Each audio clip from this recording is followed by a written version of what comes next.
pretty exciting. 2 out of the 3 have chosen to go to MLA.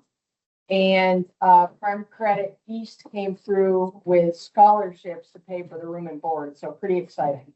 So very thankful to Prime Credit East for that partnership, and thankful to you all for supporting the students. So 2 out of 3 chose to go. So as far as today goes, I think everybody should have their agendas and all of their items in front of them. Again, just a reminder, as you're speaking in your area, if you can unmute the computer that is nearest you to make sure that the recording is clear, that would be great. We're going to be working with InCommon. And our hope is we've got a few board votes today. Obviously our meeting minutes from the last meeting.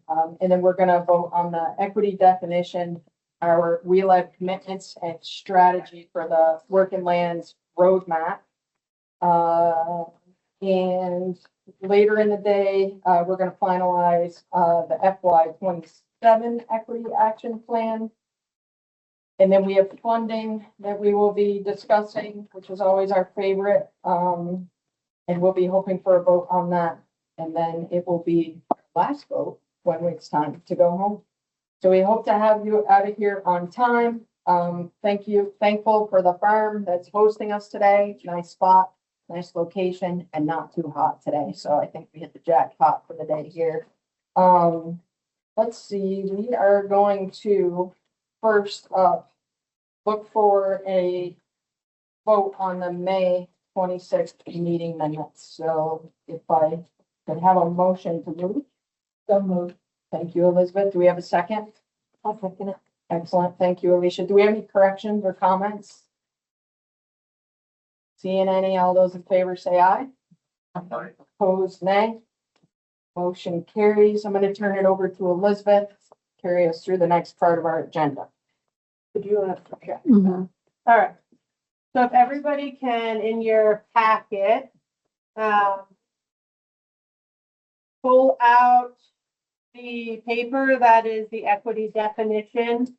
The single sheet on the top, it says equity definition and Working Lands Enterprise Board commitments.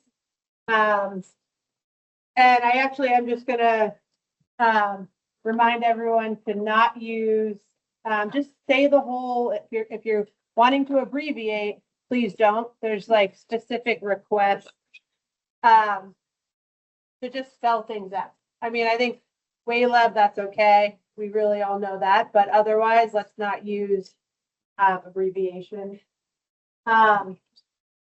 So this equity definition within, and this is like the equity definition within the Working Lands Enterprise Initiative. It does not have to be the worldwide singular definition of equity. It's for this board and this work.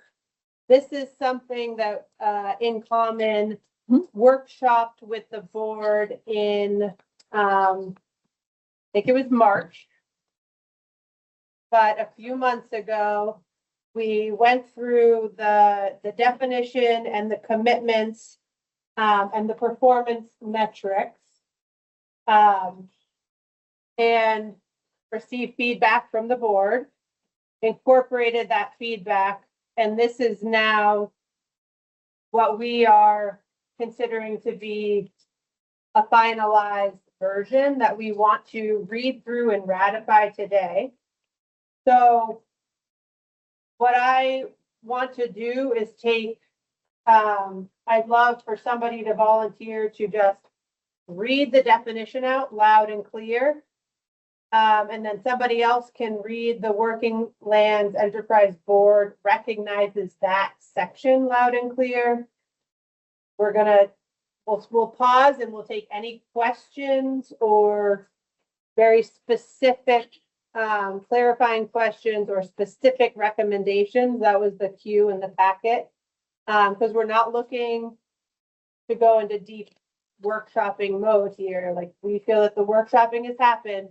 If we are finding that there are serious concerns or serious misalignments, we will likely not vote on this today because we will not have the time to go into deep deep editing. We're not going into breakout rooms. We're looking to read through this, add any clarifying language, any, edits that are needed. Claire's going to be capturing the changes live on the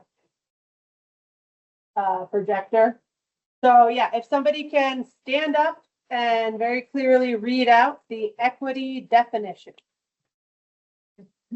Equity definition. Equity within the Working Lands Enterprise Initiative means that aspects of social and/or cultural identity are not to be predictive of opportunity and outcomes within maybe And or, okay. And or. And then retraction. Yeah, actually.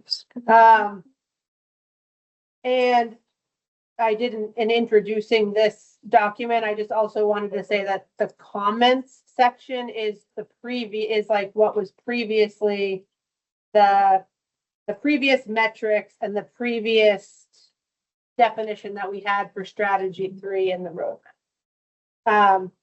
Yeah, if somebody else can go ahead and read out the 4 bullet points that are identifying what the Working Lands Enterprise Board recognizes.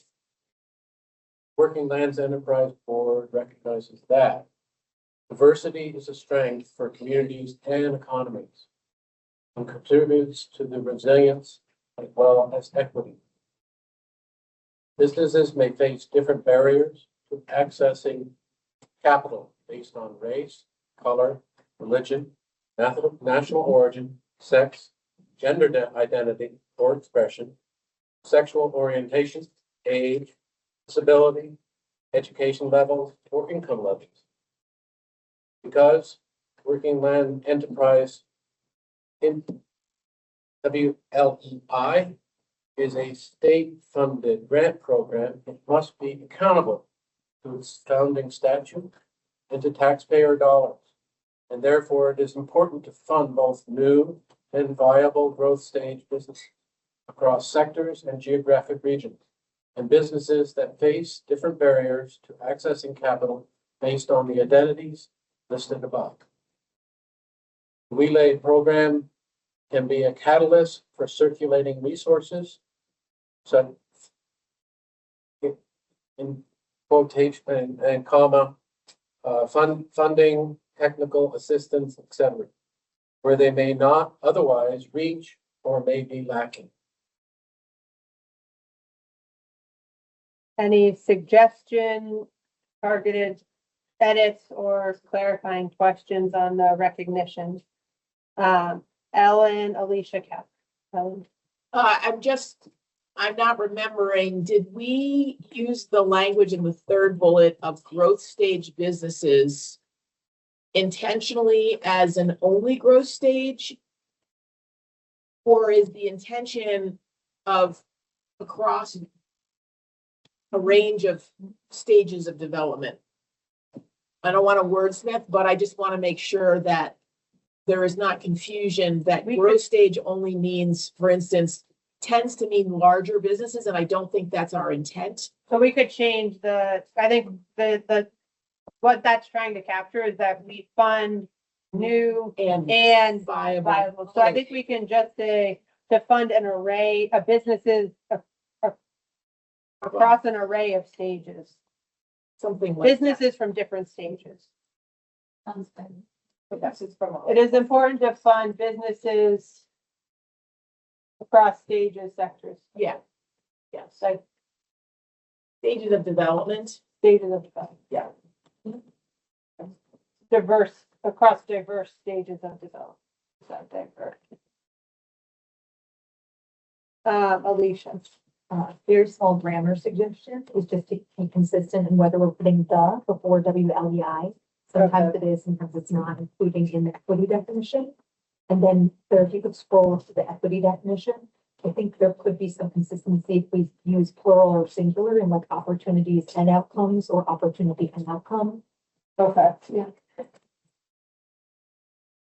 And if we decide to go that way.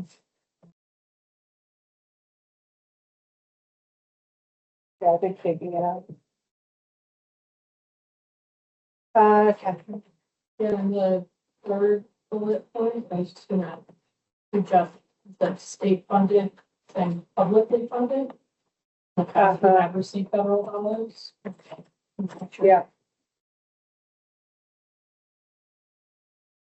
Also, we see the private ones.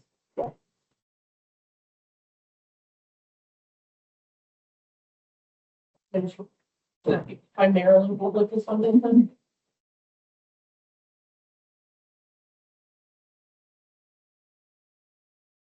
It's like primary.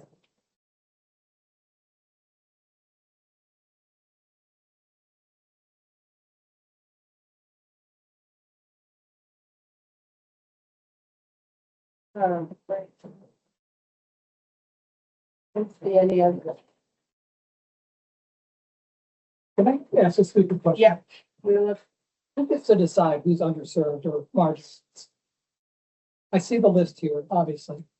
from the previous in the comments. Yeah, but who, Well, there's a federal definition for marginalized. And it's basically they're considered protected classes.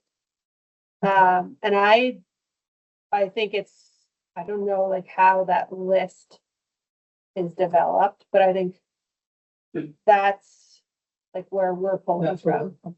And there's also many different types of, like, for example, I think USDA has included veterans as a, you know, in some of their socially disadvantaged or programs that were targeting underserved groups. So I think can be kind of what you just like, you know, what's decided. Versus because there's multiple ways. okay. I remember as a reviewer, there was, one project, one applicant who I think was, trying to fund a project for some equipment. And he checked off that he was teaching high school students, how to be in the forestry business. And he checked off, you know, are you the box for underserved and marginalized? And I thought, that's interesting because my kids went to Champlain Valley Union High School. They are not underprivileged. Let me tell you. So who gets to decide, you know, what happens if somebody that, you know, we don't agree with decides that they're marginalized, or who gets to decide? That's why I guess my question. And I think this is actually going to come back up in the reviewer. We're going to be talking about scoring and like reviewer decisions coming up where we are putting in, it's probably our primary staff focus, like continuous improvement project for the year is providing better guidance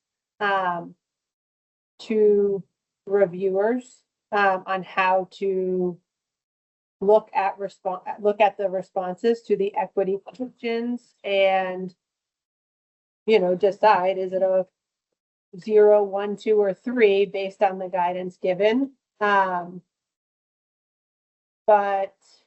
I think so, and you can see, you know, in some ways, the new definition has removed that like, you know, that long list of examples.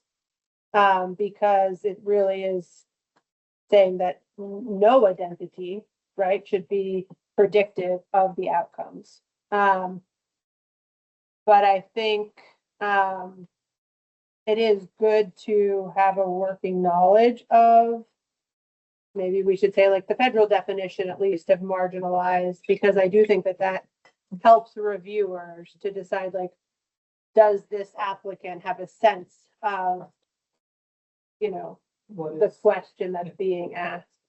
And Erica, feel free to like jump in on these questions. Lily, did you have your hand up? Sorry. No, okay. And I think, thank you for the question. All right, let's move on to, if somebody's willing to read out the Working Lands Enterprise Board will strive to.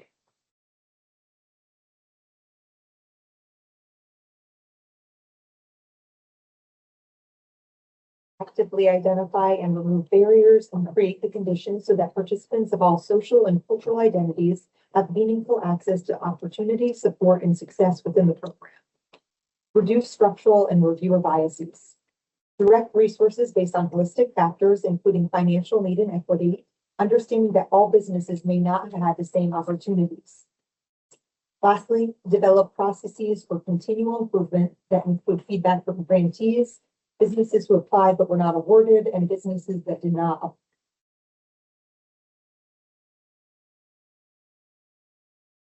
So clarifying questions, suggested inline edit.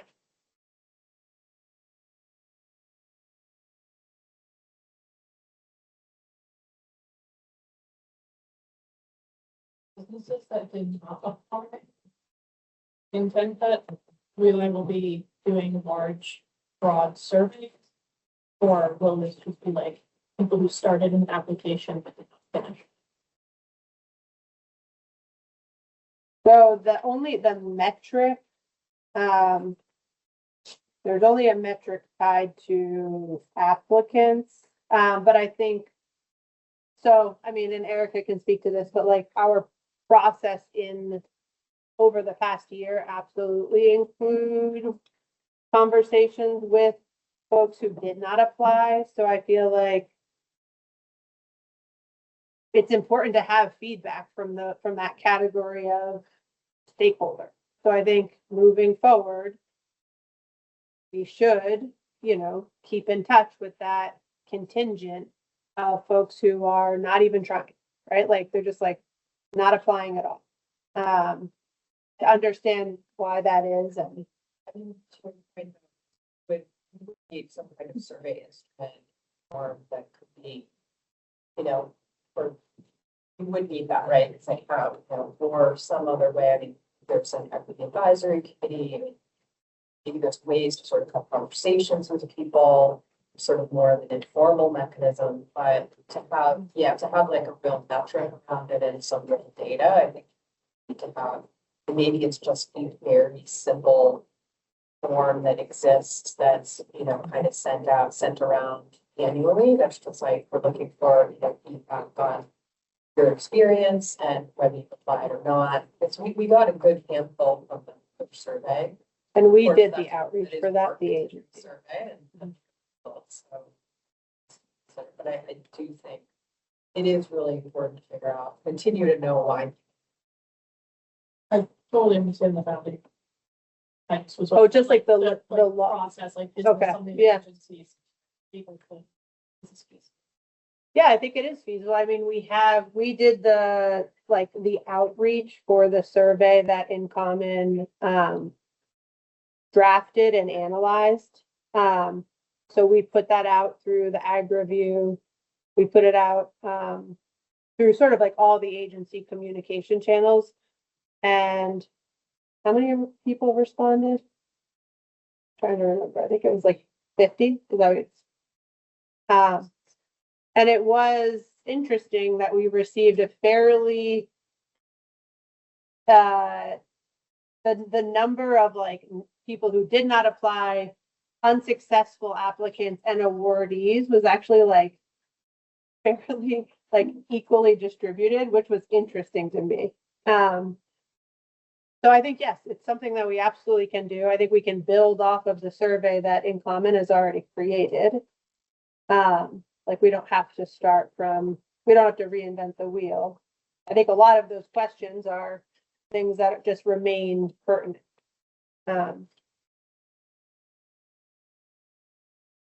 Yeah, thanks for that question.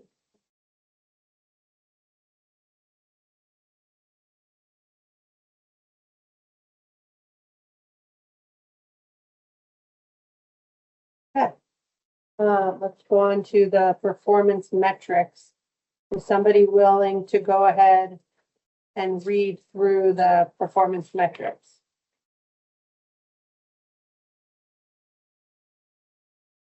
The WLEI program gauges success on priority 3 through the following annual performance metrics: Total and percentage of funding awarded towards projects or businesses that support historically underserved or marginalized communities.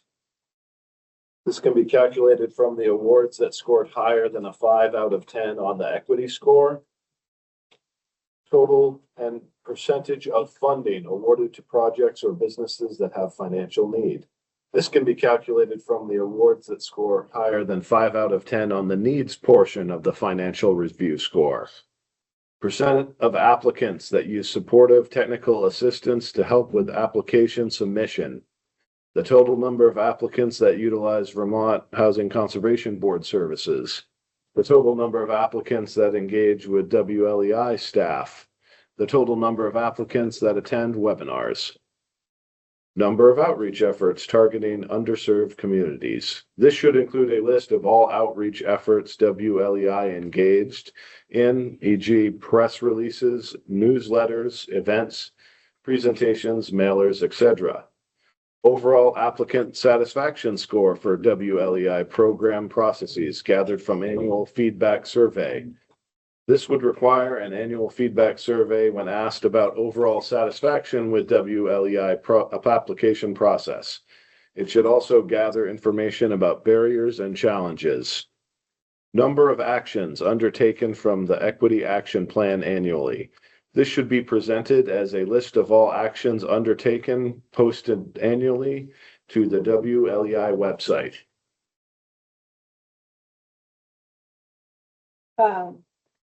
Thank you.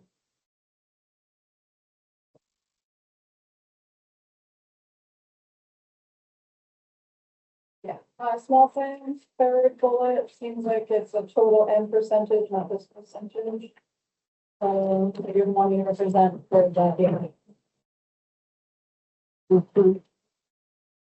And so a small thing I would say, instead of the HCB there, Department of Forest Viability Program. Yeah.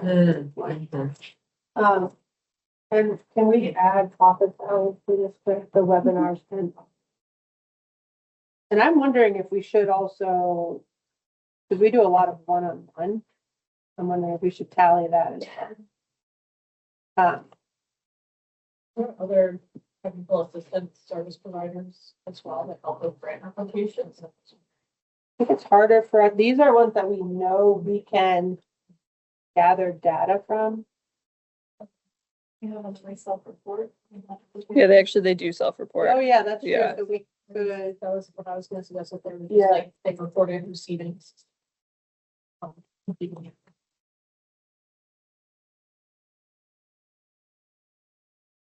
We'll just have to like deduct it from. yeah, that's what I was just thinking. And We so could- if they report us, we just don't tell them.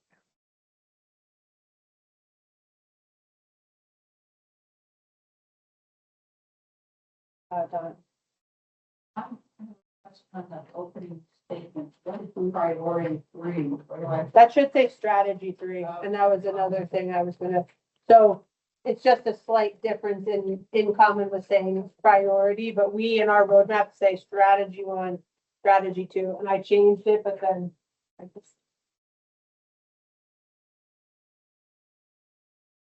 I have a quick question on the roadmap.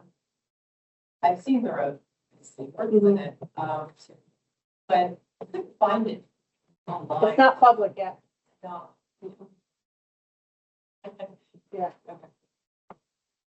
I mean, largely because we're like, this is gonna be a big change. Yeah. So it's been only voted on like internally. Elizabeth? Oh, Catherine and then Oh, Elizabeth, sorry. is that okay? Often metrics have like a direction indicator like preferred or like indicates success. I'm just curious about that percentage of applicants that use technical assistance. Is that? Yeah, I don't know if people don't use TA, that's necessarily bad, as their location is very easy or accessible, then you may not need assistance.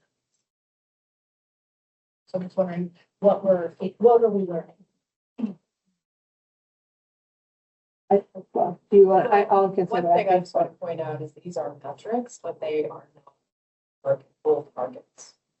So, I mean, that is something to think about. It's like, this is what you're gonna be gathering and looking at to analyze like trends, but we actually, these do not contain specific targets, like to say, for example, like, you know, our goal is that at least, 30% or 40% of the funding goes towards, but I see your point with like, you need technical assistance, but I also think it's really important to gather that information. So I think that's why I'm bringing up the targets, because maybe a target isn't to just everybody need technical assistance. Maybe a target is ultimately wouldn't need technical assistance.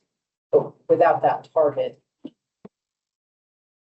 don't know if that makes sense, but Is it related to this? Okay. Yeah, I think when I think of these as performance measures, for instance, Catherine, I think of these as part of helping us make the case about why this program is important, and especially around funding. Because if we're able to see over time as trend lines that the number of applicants is increasing, and if we're getting less money from the legislature, like that's an important metric to be able to share out. If we see a strong uptick in the number of businesses asking for assistance, that's a metric of showing us like they're engaging with this program. And so I don't think any particular point in time is going to be as useful as being able to track this over time and see trends that we can then storytell around to the legislature, to other folks, saying why this is like, we need to have more funding. I think you'll see in the action plan, one of the goals is also to have more like year-round promotion of accessing technical assistance. So it's not like,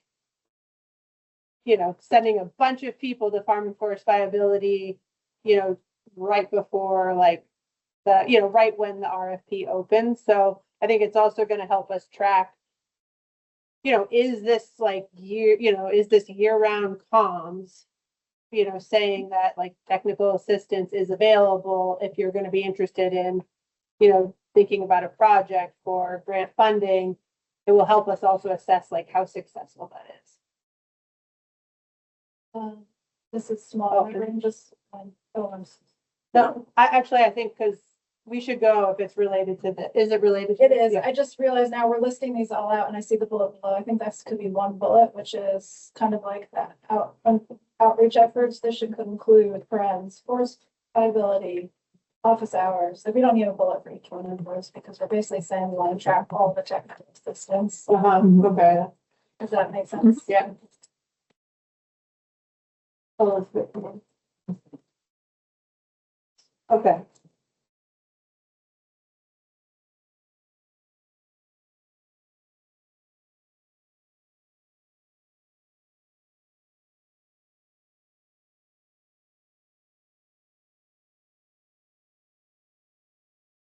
Reflected the overall standard. I think that was based by entering, is there a the before WLEI? I still don't know the answer to this in general. So I think, Go either way. yeah, Right? I think you're right in just saying we need to be consistent. yeah, if you're saying, The word is okay. Because when you say it out loud, yeah, then you you say interpret that. the, I think when you, yeah, I think you do normally say the program, like the working days. But But did I buy you the time? But- Yeah, I'm gonna clean this up later, so you go ahead. I've got the high level. So it's taking the bit, but we can just make a note. Yeah. Eliz- Oh, you made it from the bottom. Yeah. Just to be consistent, targeting underserved and or marginalized.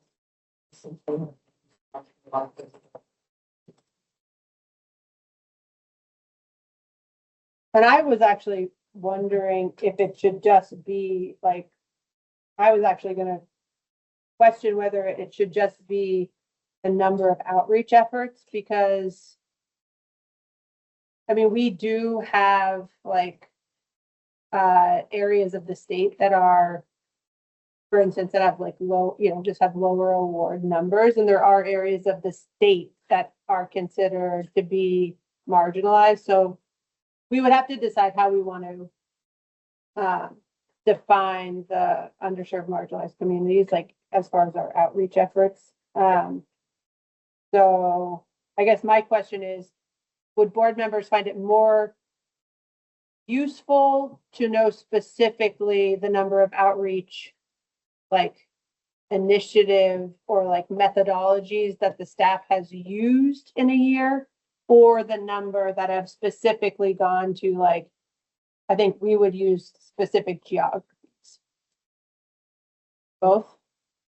So total and, okay. Or what do I you, don't wanna, I don't know how Brian's asking, because I just think overall, I would wanna be careful about how much time is spent tracking yeah, metrics and notice if it felt like too much. And I was gonna say, your jobs are to do outreach for this program, so trust that you're doing it, but I wanna know Yeah. about the underserved ones. That was my personal reaction. okay, so focus on the underserved. That's Okay. what I would. And given like where executive orders are at right now, it's like, that is actually an area that you really can lean into is outreach messaging to underserved communities. That's like very clearly, like, no one can tell you not to do that. Okay, yeah. So. I do appreciate the time. That's like a good. Did I miss Tyler?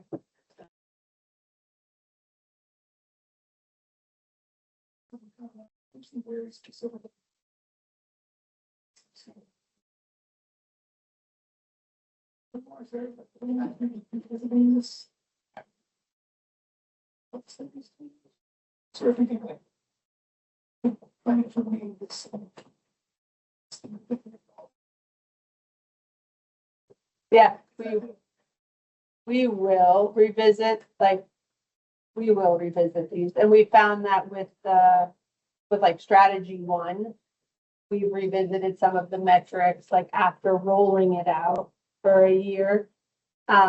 Which is partially why it's not public. It's sort of like we've been testing this. So I think today, this is really looking for, board commitment to move forward with this at least for a year. And then I think likely we will, it will evolve.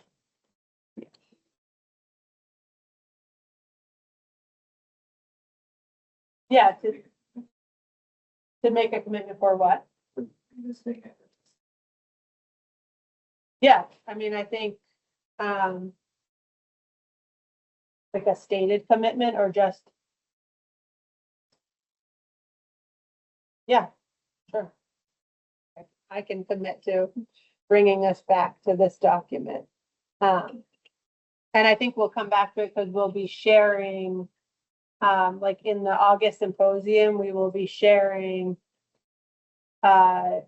results from the first round of gathering the updated performance measures from the FY25 final reports for the business enhancement grant. So that will bring us back to it.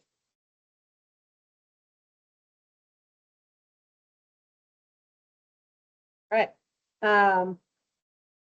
We're ready for the vote, I think. Just one more Okay, thing. one more thing. Does, is the action plan or some other document address language access, accessibility, because that's part of national. Sometimes I don't want to take us too far down a path, but just language access would be an important. Yeah. piece. Yeah, so we have a few main kind of big reports that we did. One was sort of about the whole process that we did together this whole past year, which was, all the definition and all the changes that we made to the application. It was a summary of all the research. And in that, we do talk about language access. And then there's the action report where it's like the recommendations. And that's sort of what we're going to be working through later today.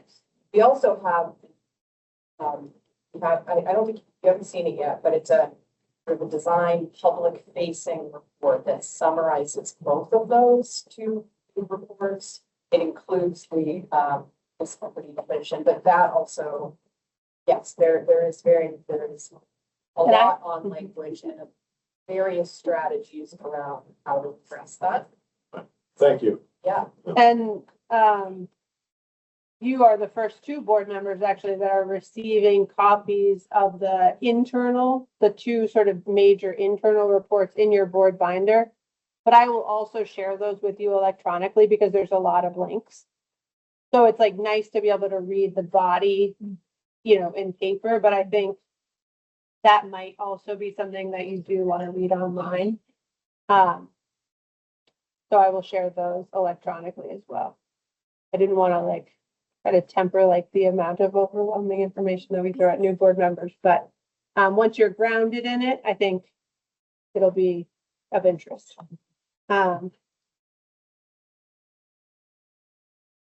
We're ready. Mhm. So we would be looking for a vote, stop the equity definition, the Working Lands Enterprise Board commitment, and by already. A motion. Basically, we're looking now to vote on what we just reviewed. We did call it priority. Oh, no, strategy, sorry, yeah. Okay.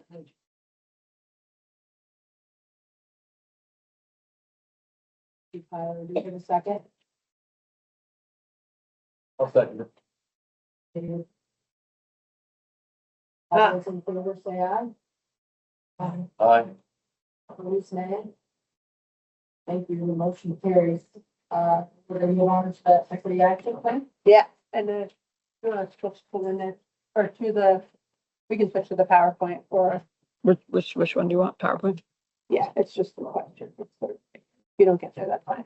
So right now, we're gonna break up into 5, actually, I'm sorry, you know what we're gonna do first? I'd like everybody to pull out from the papers in front of them, the paper that says the FY 27 Equity Action Plan. And we are actually going to start this with 15 minutes of study hall, which gives every board member an opportunity to I'm sure you all read this in advance and, don't need the study hall time, but it's always good to refresh. And just to clarify, the blue font is the proposed goal and action steps for FY 27. So that's really where you should focus your time and energy. The black font that, is issues, opportunities, and considerations. That is coming directly from the InCommon report and is there for reference.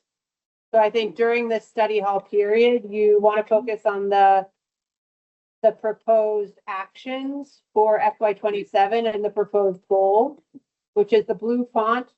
And when you go into small groups, so in this study hall, what you want to ask yourself is, do these proposed actions make sense? Are the recommendations that we're hoping, the recommendations that I hoped would be advanced in FY 27, are they being taken into account? And is there anything missing? So this work will go into a full implementation plan that we have developed with InCommon support, which further refines, it actually sets up each of these actions with dates, who's responsible, who's consented, market, a full implementation plan. So once we refine these actions and these commitments today, that will be the next step. That's where we're going. And, so after today, we're looking for everybody to be on board with this, what we're calling the FY 27 Equity Action Plan, which will be a publicly available, publicly shared document. So yeah, let's start the study hall. I will let you know when time is up.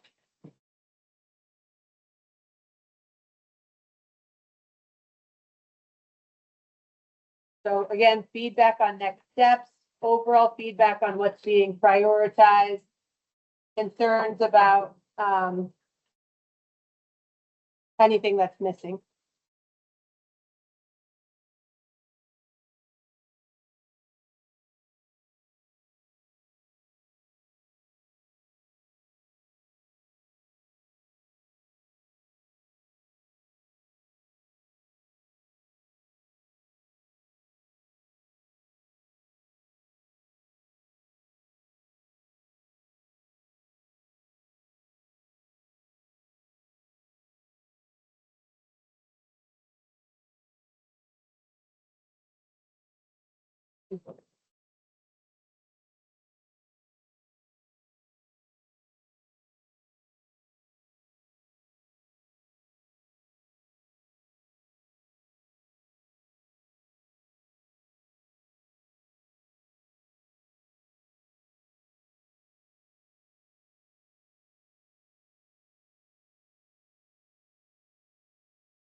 If anyone has a question, just raise their hand. Yeah.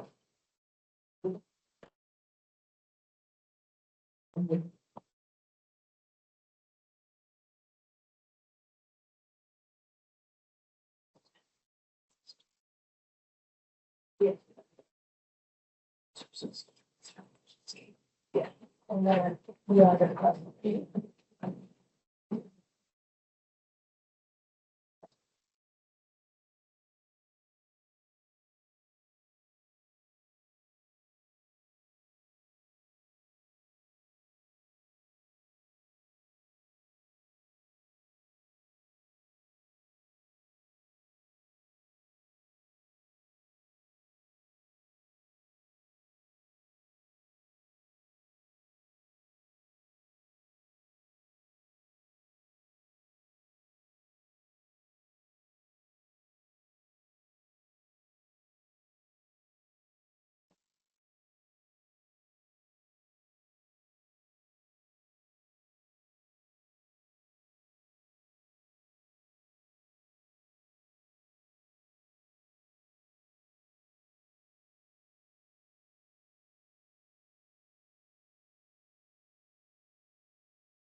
Alright, 1 more minute for study hall, so take your last notes.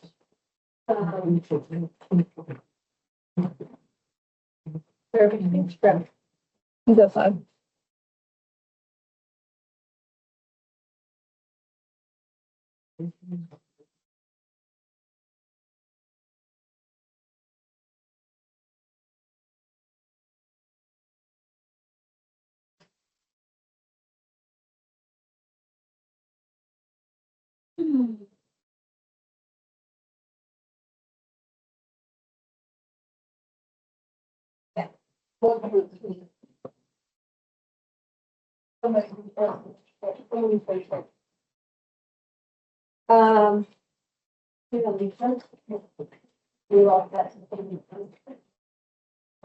All right. So we're gonna count off.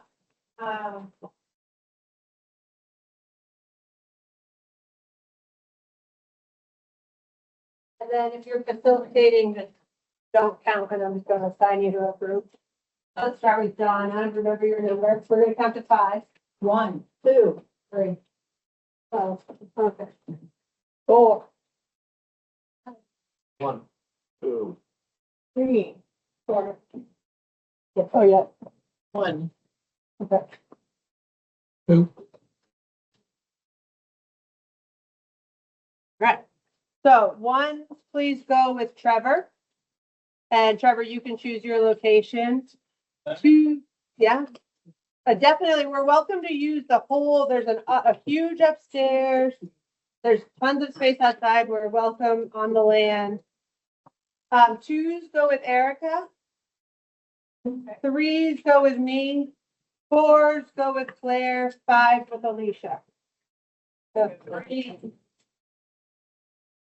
Allison, I'm gonna stop the recording now. And make sure you choose whoever's gonna share back. Okay. Hey, Alicia, make sure you identify whoever's gonna share back after one. Okay. Um, I forget, whatever number I am. it's 4. Small group has up to 10 minutes to share back their feedback. And then we can have any conversation around the feedback.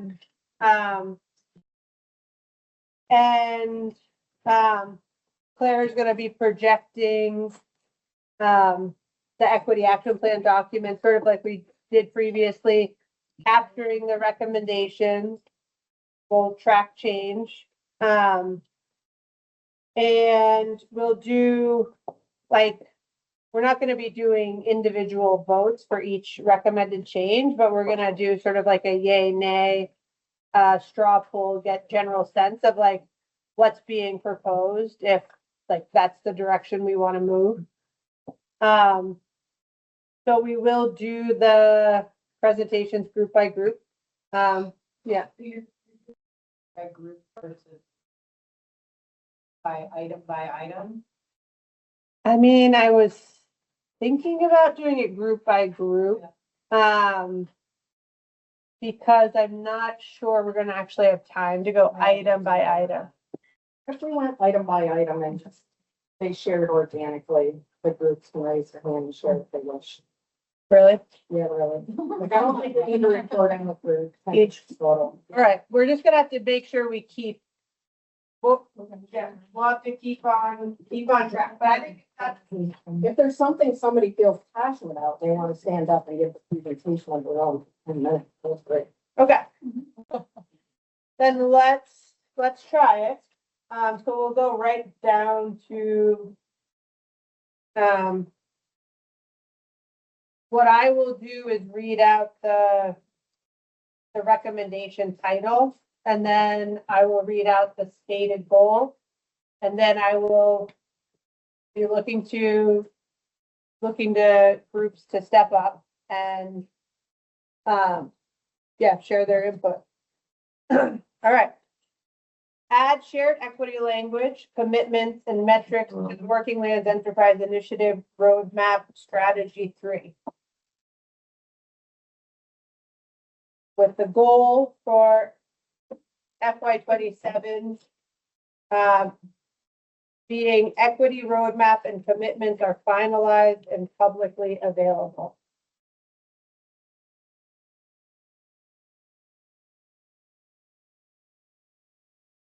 I think we'll just keep rolling, right? Yeah, I think, Yeah. all Our group just gave this one like 12. Yeah, same. right. Add equity-focused positions to the board composition. Goal for FY27, assessing board composition, equity expertise. So our group had discussions about directly adding positions that are around equity and talked about how that could be a big task for members that are on the board for just the equity component. And rather if we should be using this document in educating new board members and all of us working on equity. And then also working with, the Land Access Opportunity Board and the Office of Racial Equity, perhaps, with our nominating committee. So working on nominating more members across the board that have equity expertise so that the weight isn't on any two members.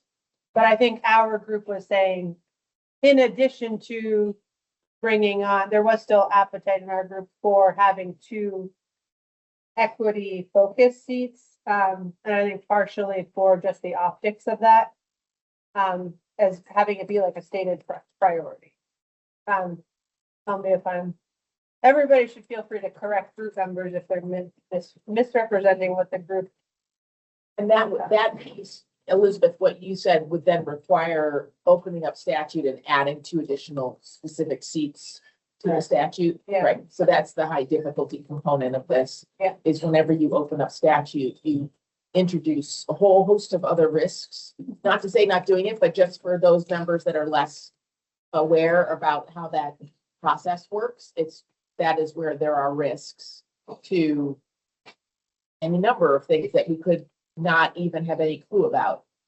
So not to say not to do it, just understand the risks. Okay, we can note. Sure. That's opening up the statute. Yes. Mhm. Yes. Keep this goal going forward, but Yes.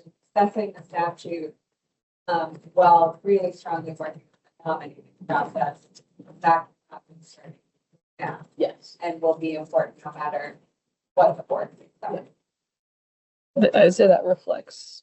I think we similarly had hope for some clarity on timeline and what's achievable in FY27. This list seems like a mix of things.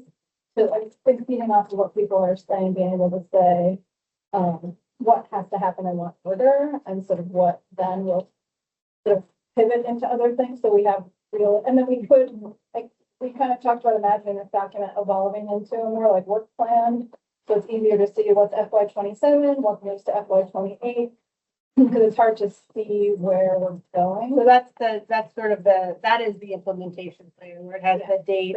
Perfect. So I think that'll help us take this list here and make it a more actionable piece that we feel like it was actually could achieve some of these things.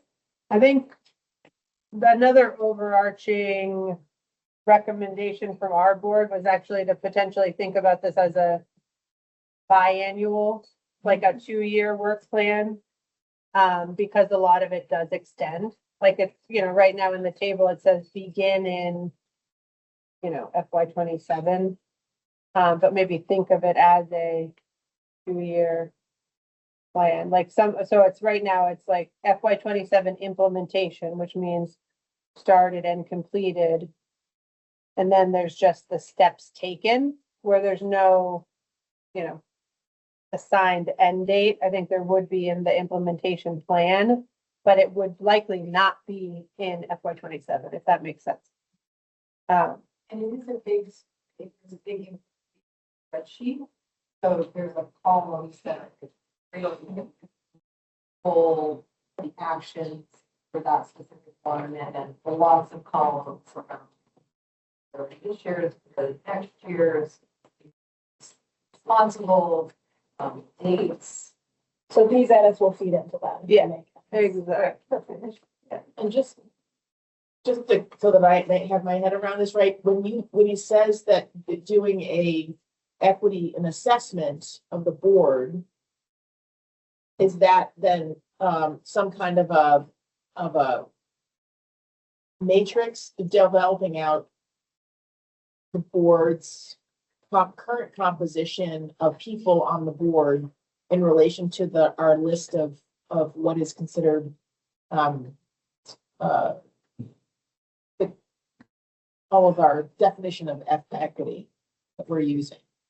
No, I think it was more of like, if we are opening up the statute to look at the board, like it hasn't been reassessed. The seats have not been reassessed in 10 years. I think the last time the statute was open was 2015, right? So When, that would be the board seat, not who the person is and their background, right, who's in the seat. That's different. I mean, being gay, for instance, and being a woman, like I'm bringing those lenses to this board work, and there's an equity component to that because of who I am, but I also have my white biases. So it's like, do we have a sense of the current composition of the people in the seats and what we're all bringing in backgrounds, experience? no, that perspective? wasn't the lens there. Okay. That really was the seat, but that is sort of like an assessment, because we're talking about equity expertise, like building it, right? Like we've been building it, continuing to build it. Also, when bringing on new board members, apart from just the equity seats, like be looking to expand like the equity expertise across members, but I think it could be helpful. I mean, I'm not sure. We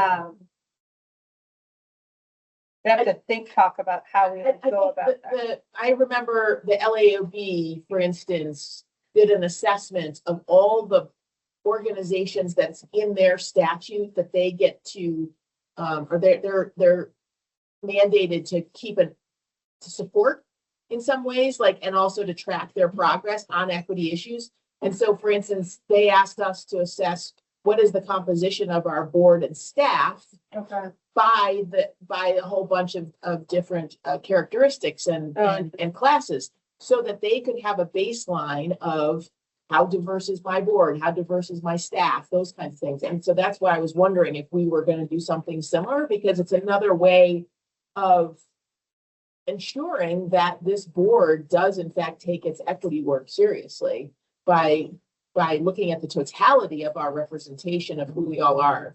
So we could add that. It wasn't, I mean, wasn't on there, but I think it could be an interesting tool in our toolbox. And the LAOB, not the Office of Racial Equity, right? You said? So it was the LAOB because they have the, in statute, we're named in their statute as one of the organizations that they are supposed to interface with. Okay. I think as a state, we probably can't require board members individually to put all that forward. They could It'd be voluntary, voluntarily, yeah. and it could be anonymously Yeah. done, so there's Yeah. no name tags to it. Yeah. Um, But then you'd be able to actually quantify, like, Sure. how diverse is this board? absolutely. And then it gives us something that over time, we're tracking and we're trending to being as diverse as we possibly can be with across all of the things that we're wanting to. It goes into equity. Okay.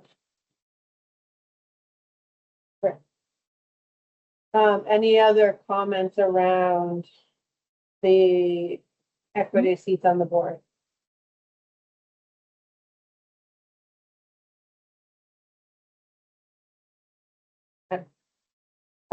Develop and facilitate an ongoing equity advisory committee. Goal for FY 27. Continue the equity advisory committee for 1 year.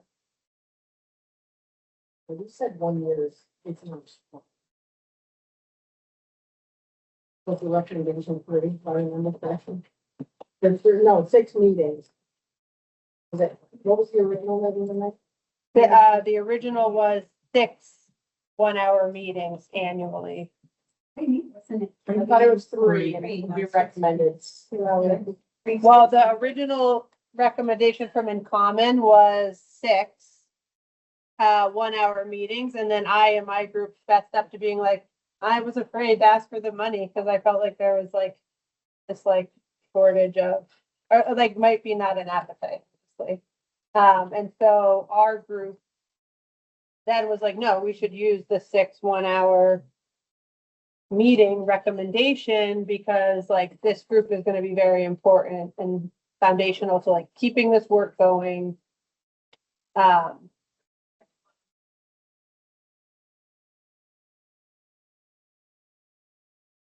Government overall, yeah. I'd like them, especially if they missed a meeting, I think they didn't want so in things. That they were involved with this issue. So basically the recommendation is to change the 3 meetings at 6 people to 6 meetings. Do you want to catch that? I'm also, I think, taking a step back, just an ask for developing a better baseline for the board. The advisory committee understands that what has happened in the past, how was derived to this proposition, feedback and reflections from them, like more on the membership, like role, scope, during the advisory, something just setting store. I think a question that came up with that was around, is there an opportunity to reassess the composition? I think especially around the increasing potentially from the forest sector. In my group, correct me if I'm not representing that well. Right now there's 1.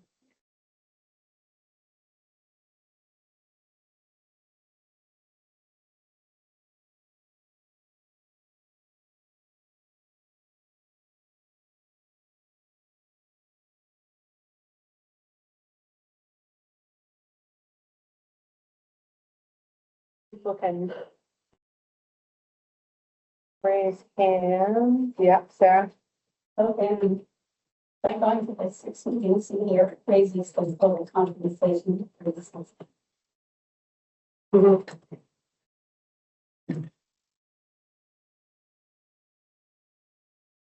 Which we can capture in the budget document.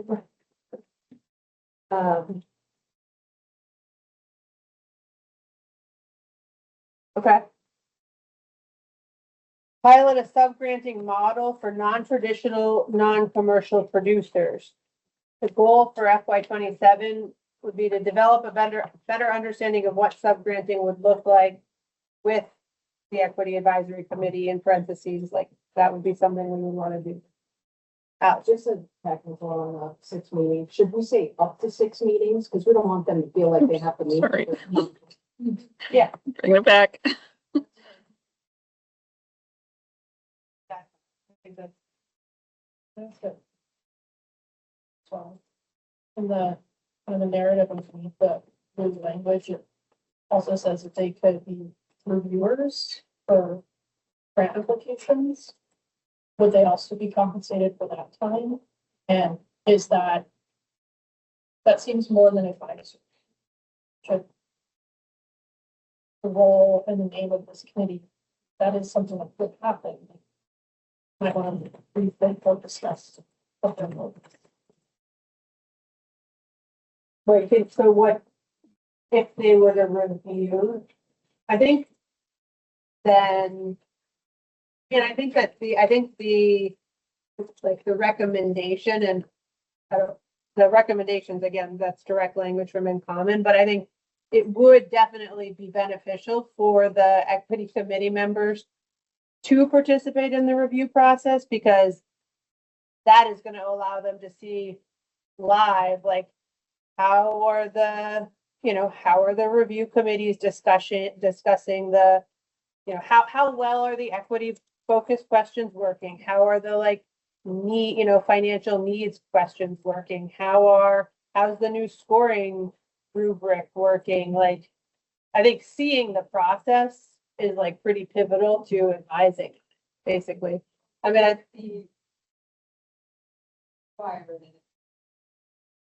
right. So it wouldn't be required and it wouldn't be paid. That's correct.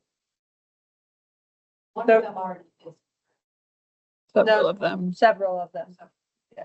3 of them are currently reviewers. Or have reviewed, I should say. And I guess 3 have not. Is that helpful?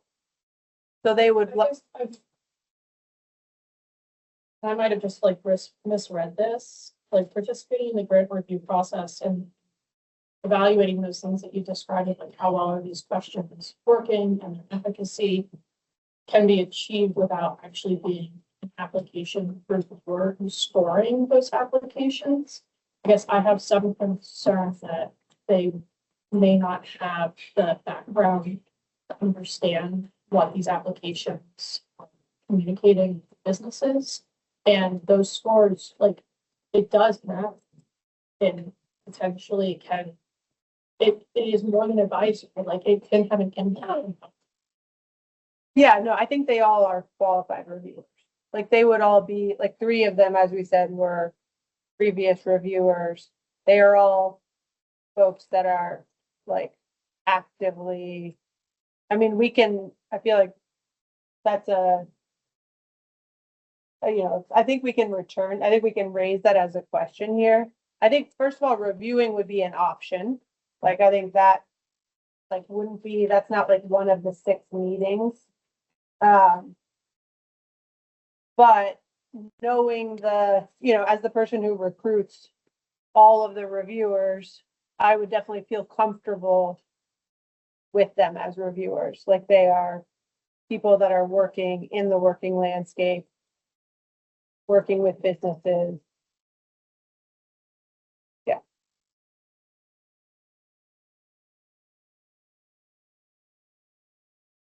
Okay. Yeah. Are you able to identify who those 6 are? Yeah, I think they're partially identified here. Okay. It's, I think I identified the ones that had confirmed. Anybody who knows me. You look at the bullet. Okay, thank you. So No, basically, I'm it's, glad. I'll say the organizations, it's Freeverse Logging, NOFA, Tamarack Farm, Susu Community Farm, Liberation Ecosystems, and I'm missing, LAOB. And what? Freeverse Logging. First River. Verse River logging. What says verse?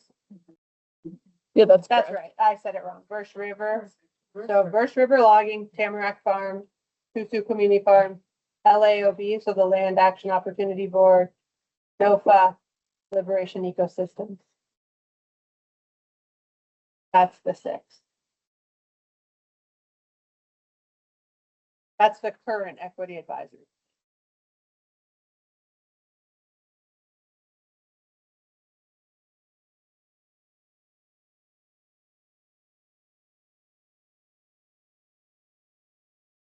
Are you feeling like the concern is the review or the makeup? Like I can sense the concern, but is it the review process participation or is it the makeup of the equity advisory committee that's giving pause, or is it both?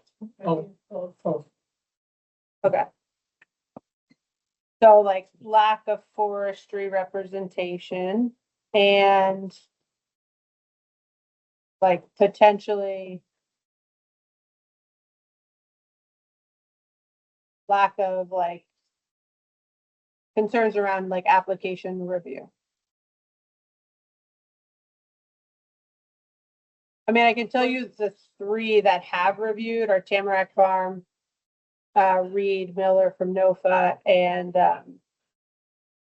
Jennifer from Liberation Ecosystems. I can't remember if Jean, whose last name I can't remember from the land. I think Jean reviewed 1 year, but has not recently reviewed. I think unless you feel like you feel really strong that we like totally shouldn't move forward with this, I think that this requires like a follow-up conversation with these folks, whatever happens. So I don't want to like get into that. Yeah, I think we now. can name the concern. I think we should, yeah, definitely have a follow-up. That sounds. Does anybody else feel like they want to be part of the follow-up or have other concerns that they want to follow up on? Okay. All right, I think that sounds good. So the next one was pilot a sub-granting model for non-traditional, non-commercial producers. Yeah. Couple of concerns. One is that it dilutes the amount of money because the intermediary, the upgrade board, can have the cost of that reason last year. Upgrade fee. So this is right now, though, the goal is just to develop a better understanding.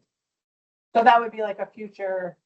But that is part of the understanding is how much money would actually be, how much is necessary for the administrative, how many sub-grant boards would there be? But the more you have, the more you're diluting. And then what happens if this is successful? And is it one and done? So thinking about the strategy, sustainability strategies. I think our group was feeling like there is a larger conversation that needs to happen about this population. And that Working Lands could help ground that conversation, and that in the end, we might not actually be the best entity to house such an initiative, but we could be critical in helping to start the conversation. And there is currently a fund, like a community garden fund that Liz brought up that lives at the LAOB. Or VHCB and so there are other parties that are interested, that they recognize that this is like a non-commercial growers, mutual aid, people that are committed to doing mutual aid food projects that don't, they don't fit into the business lens of, really farm and forest viability or working lands is what we were talking about. Trevor? Yeah, we did discuss this one a fair bit, conversation. I think to bring the attention back to the goal being to develop an understanding was really kind of came back to that. We're not actually saying let's appropriate money to do that this year. Let's kind of like look into is the big barrier, is this a potential solution? So kind of with that framework, we discussed some of the pros and cons, the solution of funds, adding an administrative layer, like probably, that whatever entity would be sub-granting, capture some sort of administrative fee for that, so that was part of the conversation. We also, just try to think about like, is this a real barrier, like, and what is that barrier? So there seems to be two issues there for me. I came up in our discussion, which is like you just mentioned around projects and initiatives that aren't like squarely in this commercial economic development bucket, and those not quite fitting in working lands. And then this other issue of businesses, individuals not having a relationship or deep level of trust with the state, and so they're not actually applying for grants because of that mistrust. Good working through another organization help address that barrier. That's an open question, I think, and maybe examining like how big would be the former around projects that aren't granted around like more pure economic development, viability. We talked a lot about how working lands may want to kind of emphasize that that's what this program is about. That maybe those types of projects don't fit into working lands, and that there are other places where those projects can go to get funded. I think We that's, talked about yeah. how no one gets money from the state every year from crop cash or some other programs, the food bank, honors feeding farms. But the working lands program was really created, advocated for from a business standpoint. Say we want money to fund commercial enterprise, to fund business activity. And so I think we have to wrestle with that, like, what is, where are the guardrails around eligible projects? And we want to support these kind of non-traditional commercial project plans, or we want to maybe say, that's just, people are going to have to go elsewhere, but it's not the intent.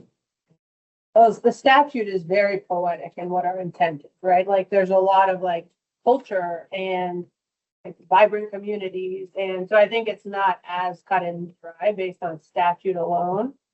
But I also feel like naming that maybe working lands is a part of a larger conversation, but not the, maybe is not the home.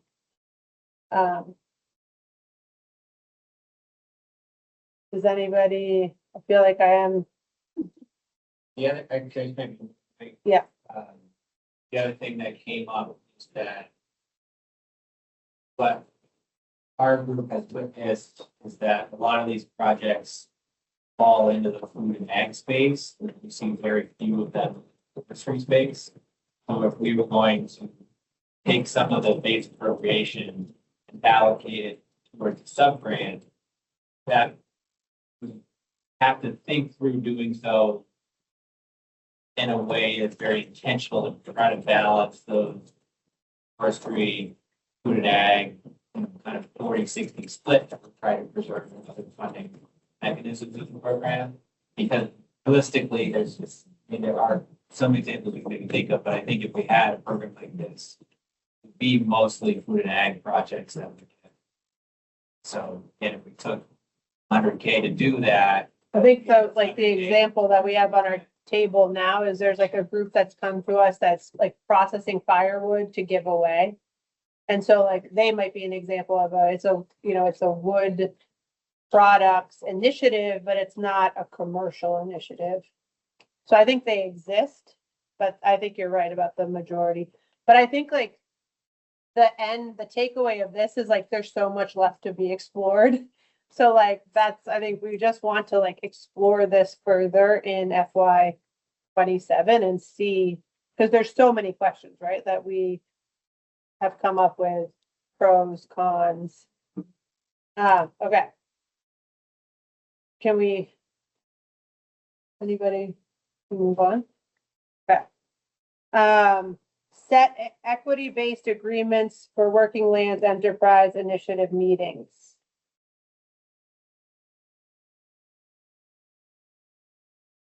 Thumbs up. Thumbs up from your group.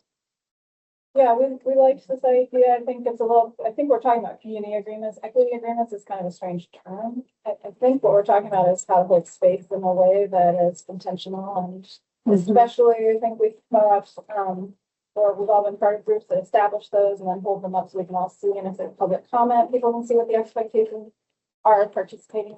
It also builds the culture, ongoing culture of growth that we got to a little further. So the more we're defining it as a space that has a culture of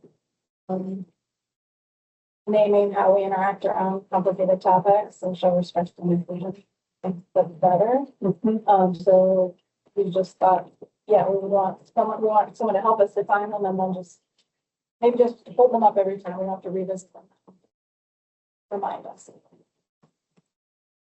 We had I think the suggestion right now is we could begin with looking at the community agreement that the IDEA committee, which is the, somebody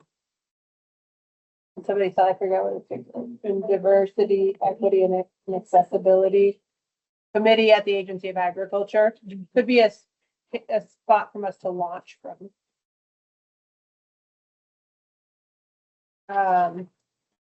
All right. Ensure board members are regularly engaged in understanding systemic inequity.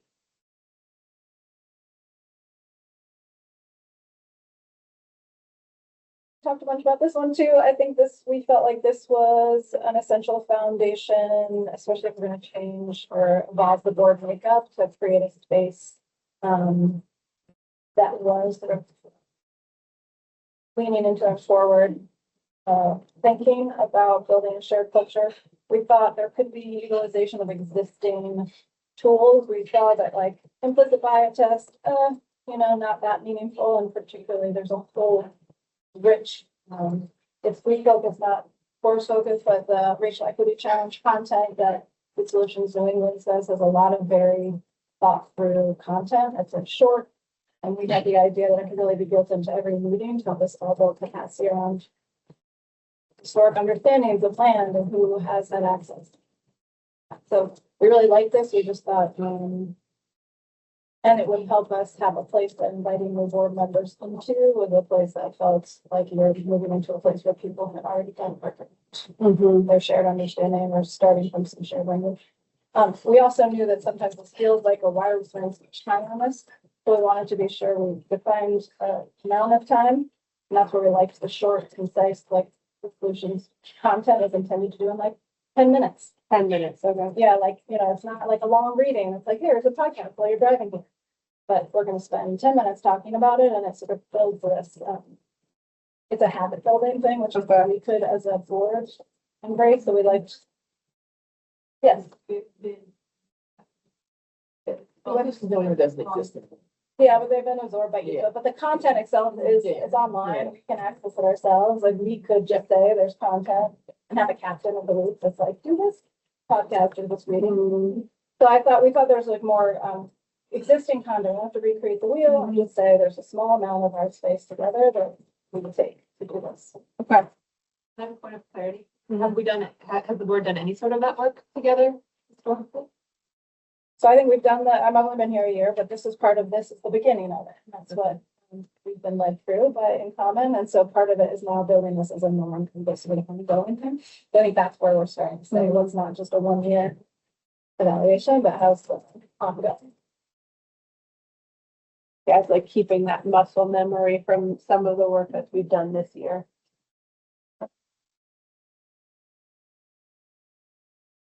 Okay. And we thought this should happen before we bring on. Okay. So that we're in a place that we have that habit. Language.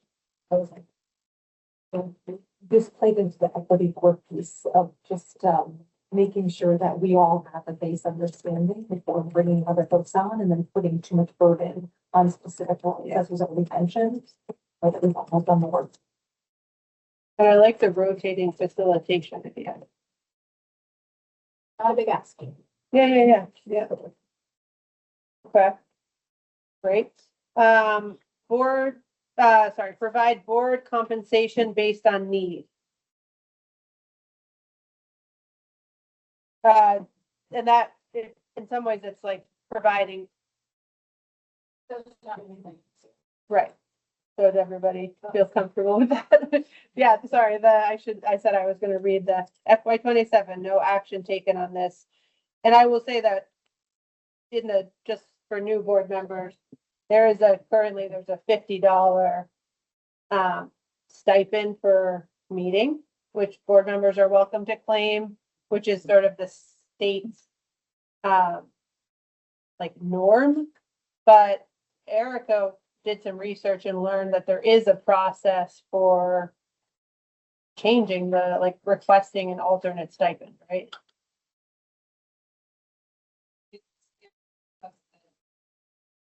And be flexibility given somebody does request. it.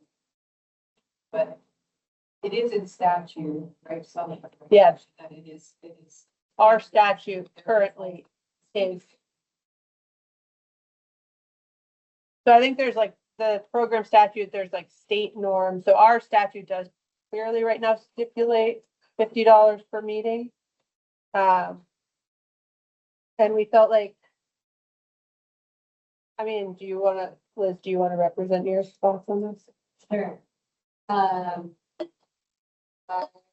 feel like this kind of needs to be partnered with the board nomination process because from my perspective, trying to fill my board seats, which includes a lot of business seats, can be really hard from a timing perspective and a communication perspective. And so I think if we did all this work to get community representation for like equity and representation process, bring more part of this for me as a bring businesses into the board. But then we're like, haven't done anything to clarify how much responsible around the $50 thing that like might just use people that on a board to try to build a relationship with.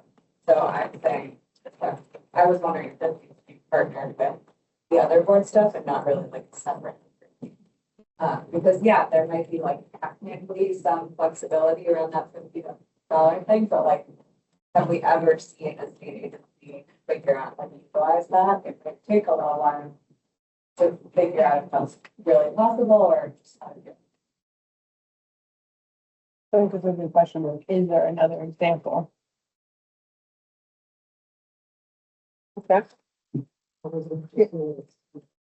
Okay.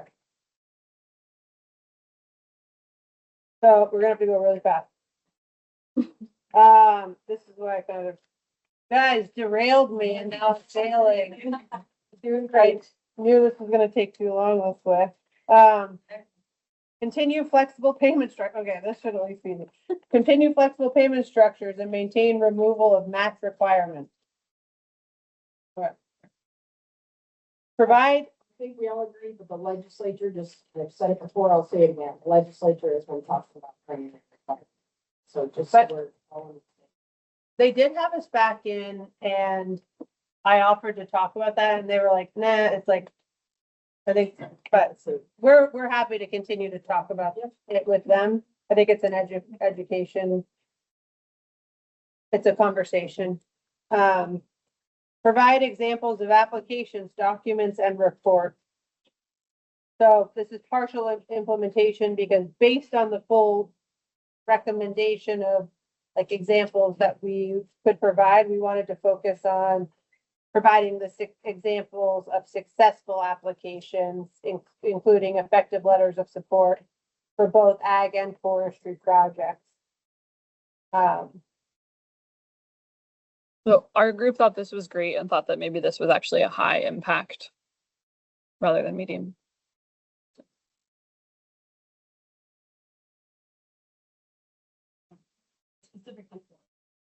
I think forest product sector. So I think it could be like, maybe we would choose to do one primary example and one secondary. I don't, right now, the goal isn't to provide an example for every sector, like dairy, livestock. That's fine. I think 30 and Okay, so maybe you wanna change it to forest product. So what, forest sector, right? I like forest products. Forest products. But if you did one that was like better spent business. They logged, they manufactured, they shredded wood, they have a dairy. Yeah, yeah, that would be, That would be silly. Also, this is a lot, all of this is a lot of work. And I want to make sure that it's also achievable. think, But I love this. And use VCI's, But use VCI's application. Because they do the whole thing. we, this is partially achieved already. We have one example up. So we're going that direction, but yeah, and I think, yeah, it is a lot. Okay. Simplify and clarify language in RFA application material. Feel like that's the, okay, address permitting challenges and provide support. Right now, the FY 27 goal is just strengthen information available regarding permits in the RFA. So that's like definitely a partial implementation. Yeah, I was just gonna say, our group thought that maybe there could be higher than we want. Okay, The only reason we went low in the fact was there was really very small number that from surveys, reviews that the issue was like one or maybe two people, and then it also came up that it's one time in a decision-making process, so it's kind of both, but yeah, we just weren't quite sure how many. Maybe not. okay. Yeah, I think we can also call it, this is a recommendation from the Vermont Sustainable Jobs Fund needs assessment for the forest industry. There's also permitting support recommendation there, just to name that. Overlap. Reduce technical risk in web grants. Web grants, that's the online portal where people submit applications and reports. So the FY 27 goal was to develop a video specifically for the Working Lands Enterprise Initiative application on common technical challenges. So this would be like a very short video and hopefully potentially even embedded in the application, because we can embed links in. So when people are like panicking, like, oh my God, this won't submit, like click on the 5-minute video. It's probably one of the, So like, I would love this if it could be also available as like read document. Not everybody works very well with videos. That 5 minutes may actually be quite long for someone who's trying to figure out. There's already yeah. guides. There's like several different guides for both application submission, submitting reports and submitting claims. So this is sort of, we don't have this. There's already linked actual documents. So it'll be like, this is kind of the new, yeah. Pilot a 2-stage or tiered application process. We're currently not acting on this. Review and decision-making process, strengthen the need-based scoring Wait, criteria. Elizabeth, can I add, sorry, one thing on the 2-stage? I think our group understood that we're not acting on this. So I think was interested in maybe like follow-up conversations in FY 27 to continue assessing if it could work in the future. Yeah. Yeah.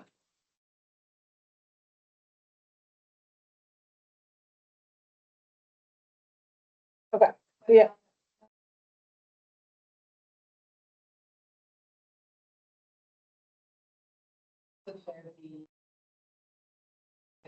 And maybe not even, but something like being there for it, and so in that final decision-making process, it's not so like haphazard, whether it may come up or not. Oh, I'm sorry, I'm thinking of a different strategy. Okay. No problem. Okay. So restructure the rubric to strengthen the need-based scoring criteria. We're pretty deeply committed to implementing that, we've like already invested some time and effort into it, which you're gonna see. Any comments on that? Improve equity scoring and review process. The FY 27 goal is restructure equity questions in the application and scoring.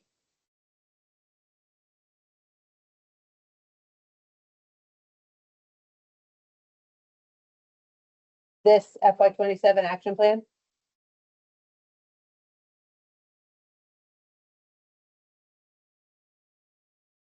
Yes, I mean, yes, it does. But the one advantage for this is that, our general counsel did review, the proposed equity questions, which we then changed pretty significantly based on the legal review. So I think we're in a good spot for that. So further limit multiple business enhancement awards to the same entity. This is something you're actually gonna see, like, we are proposing a 5-year wait time for reapplication. Dan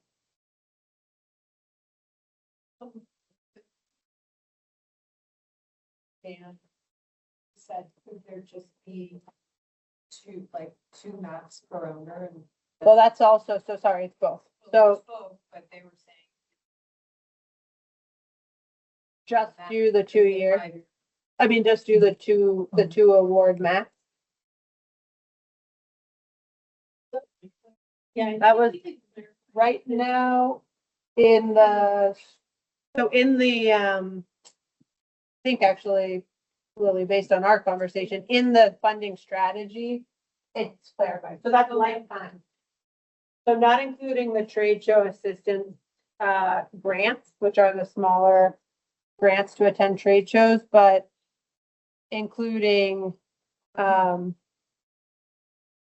working lands grants within the lifetime of the program. And I would say this is something that, should we have more funding, we can change, but it's kind of like within the current funding context. And the thing that's driving it really is that right now there's just an unstated preference. Like when we get to the end and we have 5 businesses left that we're trying to decide where the remaining, 50,000 should go. If a project has received previous awards, they're almost always deprioritized. So it's more transparent in some ways, Trevor. Yeah, I guess just to support all those points, I think it's the fact that we're kind of doing this de facto anyways is concerning to me. So I think if we're acting in this way, let's make an intentional policy choice around this. I think the other piece to emphasize is that we're not setting this policy in perpetuity for the future history of this program. We're really just setting this for FY 27. So I think that's and we talked a little bit about the reality of if we get pushback on this change, it's an opportunity to kind of draw attention to say that, we're really trying to be good stewards of this money, trying to make it a competitive program, trying to distribute the opportunities possible. So yes, in this funding environment, we made this change, but again, that board is not ever, And probably good to state that in the RFA to say this is the eligibility requirements within this funding environment. that is another thing during going steps and then submitting an application and then figuring it. Yeah, I mean, and there currently is a 3-year wait, just to be clear. Like, and we name out like what that looks like in the RFA. I think Catherine and then Elizabeth, or Elizabeth and I was You it. may be saying the same thing. Are we gonna have a chance to talk about this more like when we talk about eligibility Yes. criteria, or is this the only opportunity? No, we are coming back to this. This is a part of the next conversation. So like, that's just like a confusing process of like approving it in one meeting and not in another. This one. So maybe, I would say, let's I have a lot of. thoughts on this. So there's more, let's hold it then. Let's like say, let's just in here, say refer to funding strategy. Conversation. So whatever is approved in the funding strategy is what we will apply here. Okay. Because we have more time for that conversation. So, okay. I'll wait till we get to the funding. Yeah, okay. Piloted anonymous review process, there's no, implementation on that this year in FY 27.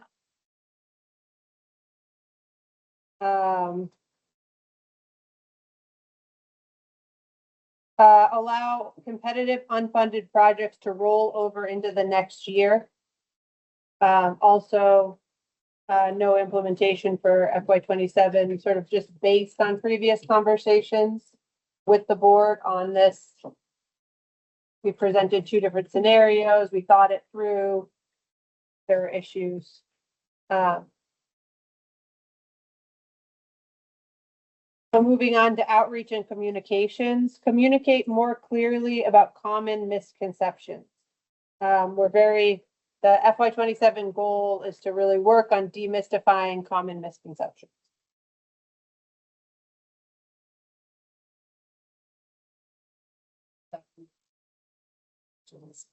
This says Yeah. identify key mistakes.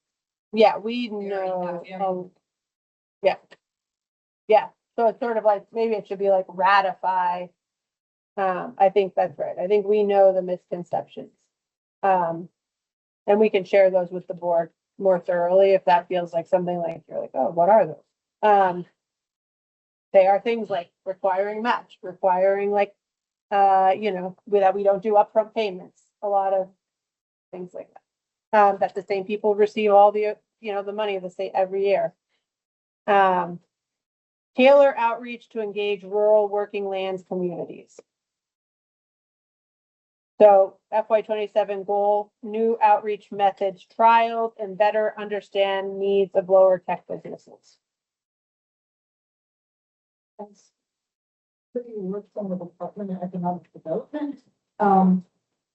That's part of the job that I do is outreach. I think for those of us who can, I know people have jobs, they're busy, they're doing thing, but for those of us who can work with staff, see what we can do for outreach. Okay. Particularly with the Regional Development Corporation, when they're particularly focused on ag and farm, forestry, what they can. But how can board members who are able to help with that? Okay, great.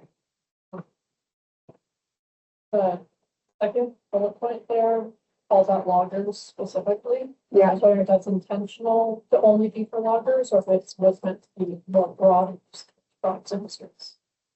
There was a real focus when we had the, not this year, but in FY 25, when we had no, strong applications from loggers. Last year, we made a very committed push to present like in person, not in person, but present live to groups serving loggers. And it did seem to result in new applications. So I think that was the proposed like continued focus for FY 27.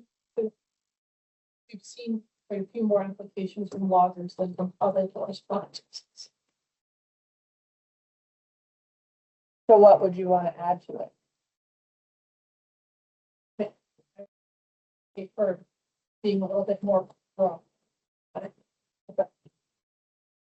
So a broader, yeah, and I think when we did the like outreach to the, like when we wanted to increase outreach to the logging industry, we worked with the forest committee to come up with that list of groups that we reached out to and presented to. So I think we could work on a list of groups that we want to present to. And And change it to primary forest products, okay, primary, that just basically incorporates consulting foresters, loggers, and sawmills.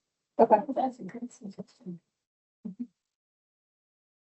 that sounds great. Could we both be primary and secondary forest products industry? So we continue to go through the period of time where we had quite a bit from secondary manufacturers, such as, you know, from our woodworking council, and then we have a dearth, we haven't seen anybody from that sector for multiple years in a row. Need more universal outreach within the whole landscape of It's a connected supply. forest products. Yeah. Which starts at the landowner, all the way through to the, say, a finished product made by Maple Landmark, as an example. So I think this is another good example of like, let's note this to return to a forest industry communication sort of strategy, outreach strategy. So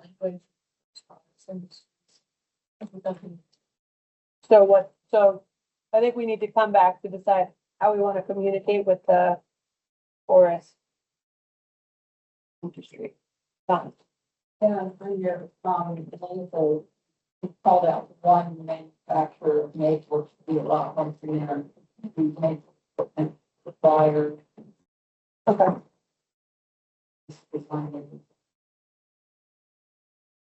Yeah, I think that was sort of like an example that came to our mind, but that, I mean, this. And I think honestly, like, and maybe this is where, you know, Liz had a good example.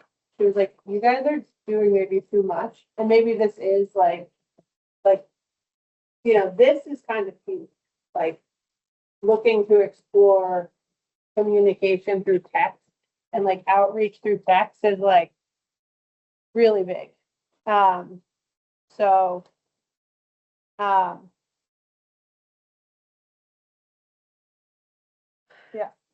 we'll have to, well, I mean, I guess like, I think realistically, like, we should maybe work with Donna to come up with a list of like, where would be the best places, because we're gonna have limited capacity, and like, and you can't just drop off flyers, you also have to educate the staff, you have to like get buy-in on like, are they gonna hand them out, right? Well, we also, every county pretty much has a maple organization, so they, you know, just contact Congress, telling them how. I think we can get into the details later.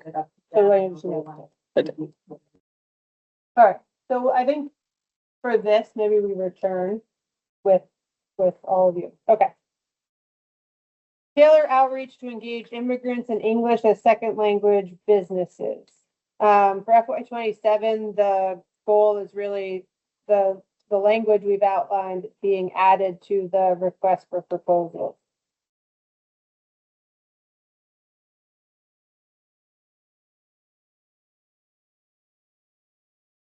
Develop a year-round referral process to connect interested potential applicants with TA services outside of RFA cycle. The goal is to make referrals year-round, like promote and make those connections year-round. And I think probably the promotion that's definitely a part of the goal.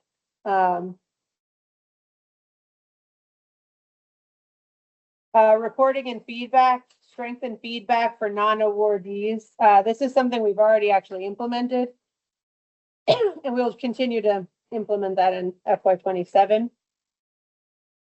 Develop additional support and alternative models for awardee reporting. This is what we've put here is very much a pilot.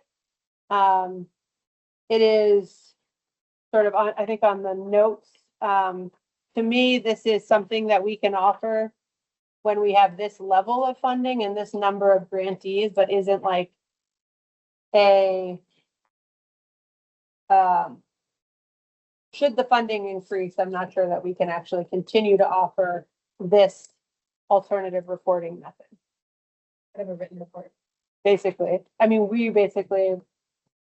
do this to some extent now. With specific, if people are having a really hard time, but it's not truly an alternative reporting system. It's just us filling a bridge, you know, to the same reporting system.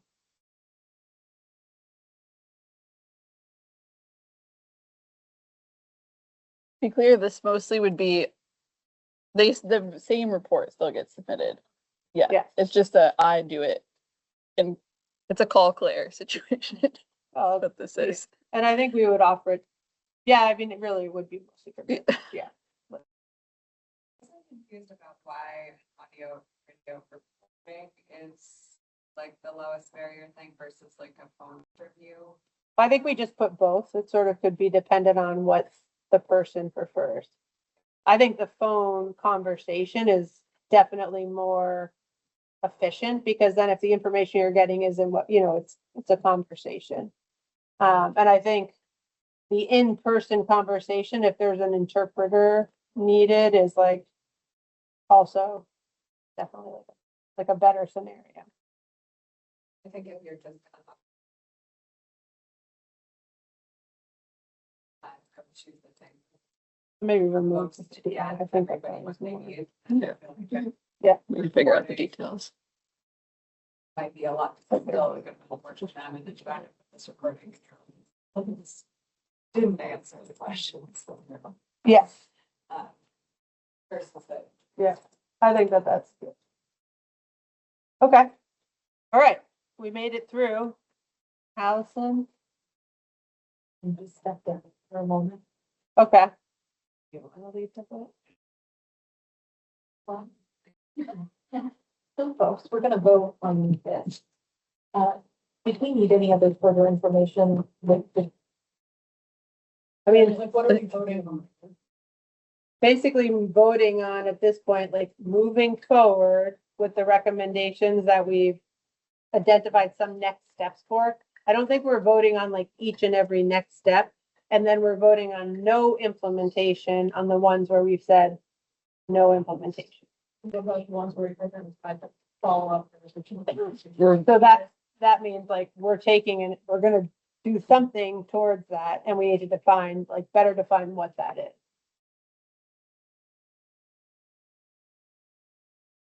Are we comfortable moving forward with the vote? Can I ask for, and maybe this already exists, this was very hard to follow. Is it possible to just take the FY 27 to clean this up into like 2-page, what we all just agreed on? For the implementation plan. The implementation. We took, yeah, I think just, I do think the first couple columns of that spreadsheet. and share it. Yeah, it's because there's so much. exactly, it's just, it's hard to know exactly, I think, to like what we just remind ourselves what exactly we agreed on for FY 27. And we could hold, honestly, we can hold this vote also until August. We can make the updates and okay, I think, I think that's fine. We don't have like an urgent. I mean, I think we have sort of the temperature check on each of them, so we can clean it up. We can put it in, we can share out the implementation plan or at least some of it. yeah, just the blue parts in one.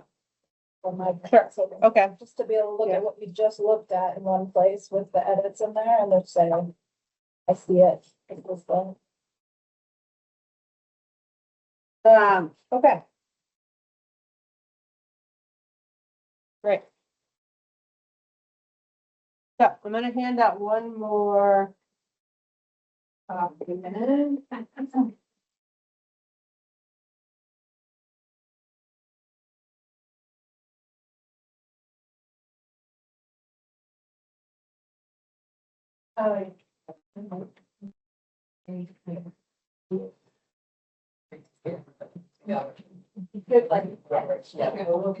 Sorry about that.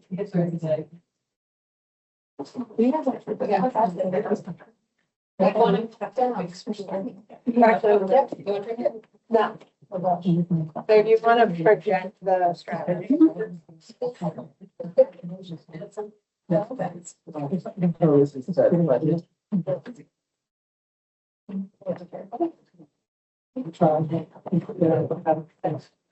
You're doing. So there's a very, it is very small print, but it's also projected here. I just feel like we have more money, but it's just small. Um,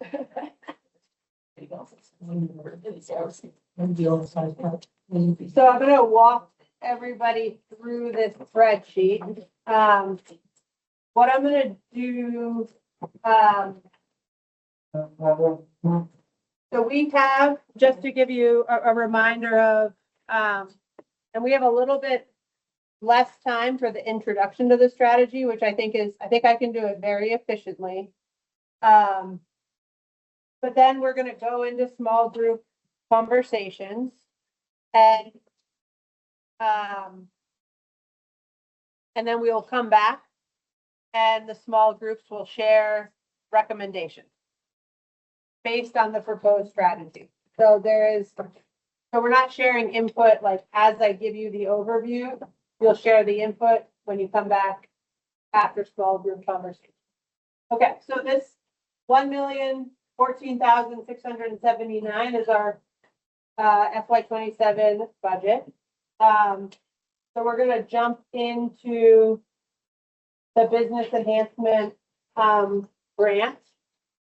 So right now there's $508,000 budgeted for the business enhancement grant. The minimum award and the maximum award is not changing from last year. Can you roll? So there's no change to the minimum maximum awards. We are looking to maintain no match requirement. We are going to actively continue to encourage businesses to apply for the critical level of need for their top priority project. The eligibility note here, this is the same as FY26. And in your packet, you do have the eligibility sections for the service provider and the business enhancement grant opportunities, just so that you can refer to them in your small groups. But in FY25, we made significant changes to eligibility, and that's why I've left them here. Namely, in FY25, we specifically said that we were focusing on businesses producing food, fiber, and forest wood products. The following sectors became not eligible: cannabis, Christmas trees, equine, flowers, hemp grown for topical CBD products, and horticulture crops. And also maintaining ineligibility of businesses that exclusively grow or other agricultural products indoors, such as hydroponics, aquaculture, or indoor mushroom production. We are also proposing that we will continue to not fund farm worker housing or any sort of water quality or soil health equipment infrastructure that's eligible for existing funding from the Agency of Agriculture's water quality program. And we want to maintain the ineligibility of projects that primarily include any ongoing or recurring cost of doing business. So again, the focus on projects that are going to produce some growth for the business. So moving on to the FY27 highlights, which are more, I would say, like the newer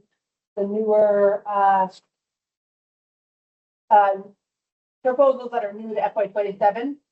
So I think as you all know, we have looked at multiple different avenues for addressing oversubscription. And I think a part of that is it's sort of like oversubscription, grantee frustration or applicant frustration. So examples of that are the two-step process, which we talked about pros and cons.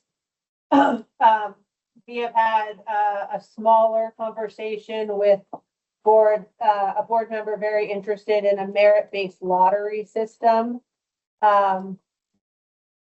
We have talked about rolling over strong applications into the next fiscal year. And that is all to say that in this, for fiscal year 27, we propose not moving forward any of these sort of alternative modalities of potentially addressing oversubscription, but instead focusing on strengthening scoring. I'm going to provide an example of that. We're not going to have much time to go into it. It is still something that we're developing. So just, earmark that. I'm going to come back to it. So we're proposing a real focus on strengthening the scoring rubric with a lot more guidance for reviewers and having like a rubric that's broken down into a lot more detail. So the other eligibility changes would be requiring 1 year of operating history. That just sort of evens the playing field because it is complicated when businesses are not able to provide any financials from like a previous year. And I would say, now we're getting into what I think Trevor was highlighting, where this is what we are proposing for this context, for this current funding context.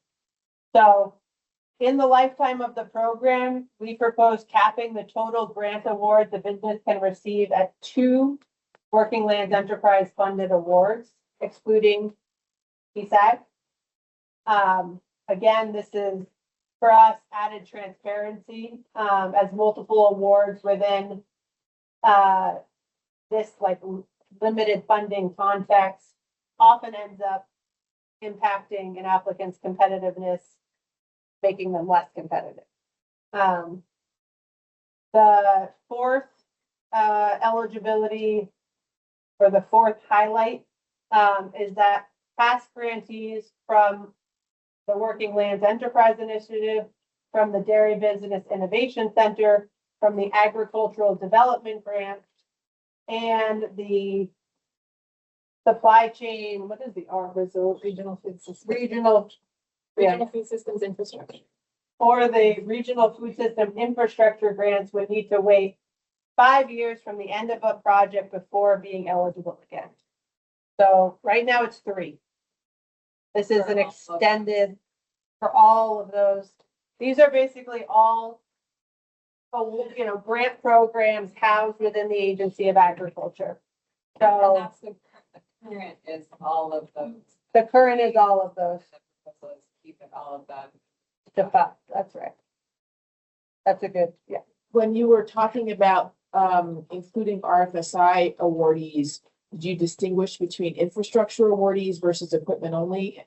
So, awardees? but Ellen, you also were saying this is only for business enhancement.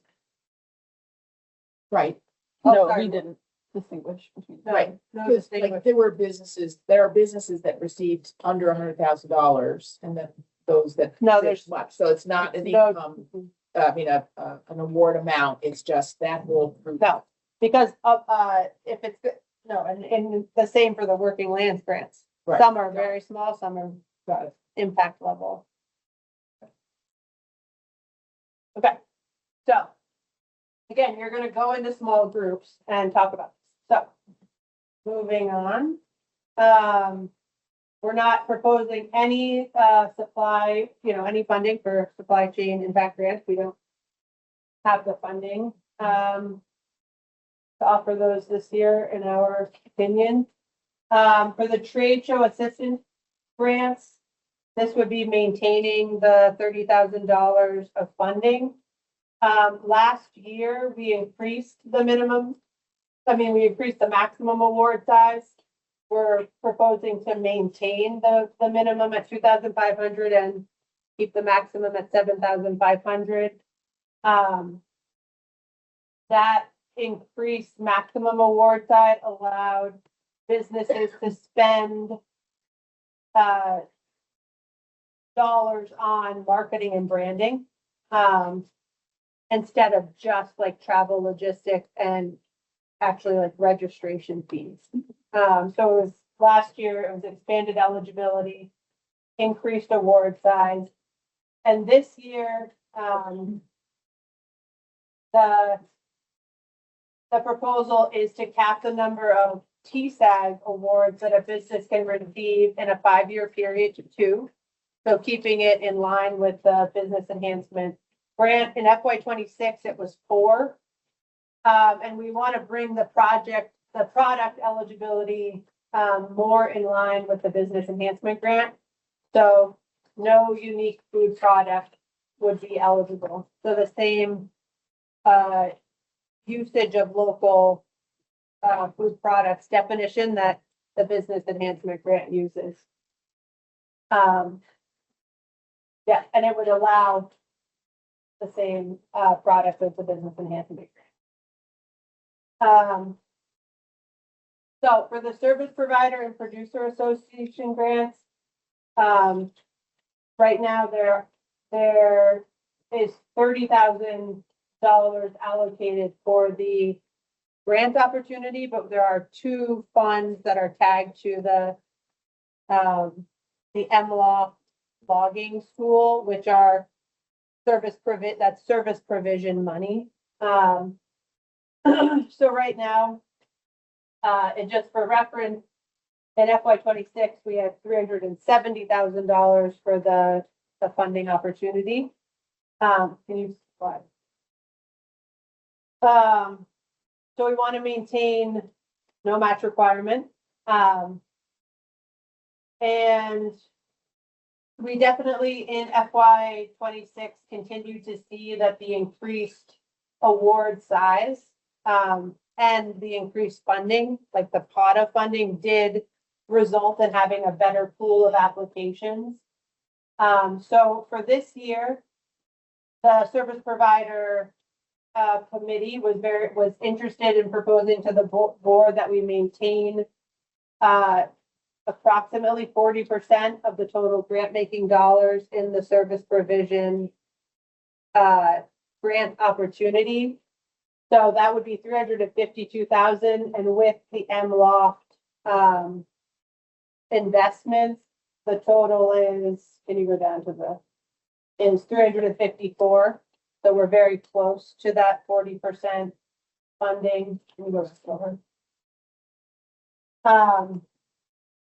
Yeah, and then, so for FY27, the highlights are really that the service provider committee is proposing that for projects with work plans from 3 to 15 months, shifting the maximum award from $75,000 to $45,000. In FY26, the maximum was $75,000.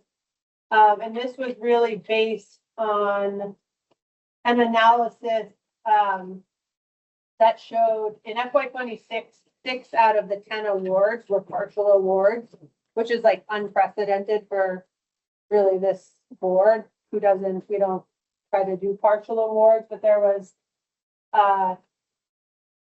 there was only one applicant that was funded at $75,000, which was the Farm and Forest Viability Program. The Sprout program in FY25 did receive $72,000. So I think that's another program that would be impacted by this proposed maximum award size. And then the Forest Summit, the Vermont Sustainable Jobs Fund sponsored Forest Summit received $50,000 in FY26, but all other FY 26 awards were negotiated down to under $40,000. And then there is a proposal right now to allow an organization to submit 2 distinct applications that can stand on their own. So where both would not need to be funded to be viable. And this would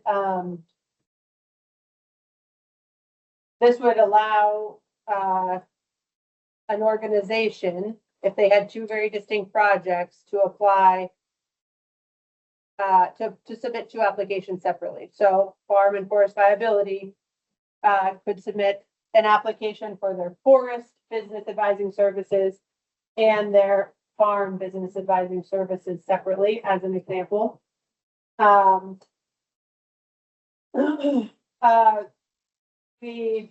recommendation is to completely eliminate the multi-year option, just given the the funding available and the minimum and maximum award proposal.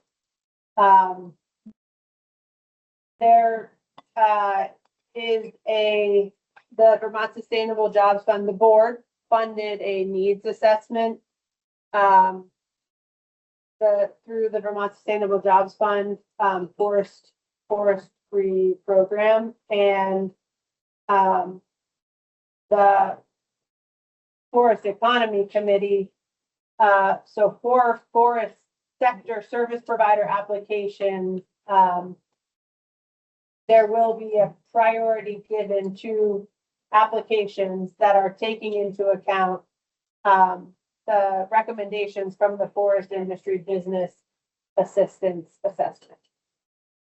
So that is specifically for the forest sector service providers. Yeah, and then lastly, we have added 2 questions to the final report for businesses, just to seek more input on services needed, gaps in services, just good information for the board moving forward. Elizabeth, can I Yeah. just, I feel like given the tight funding this year, I just wanted to clarify why that example of like farm and forest viability applying for 2 is that you're proposing it as on the table.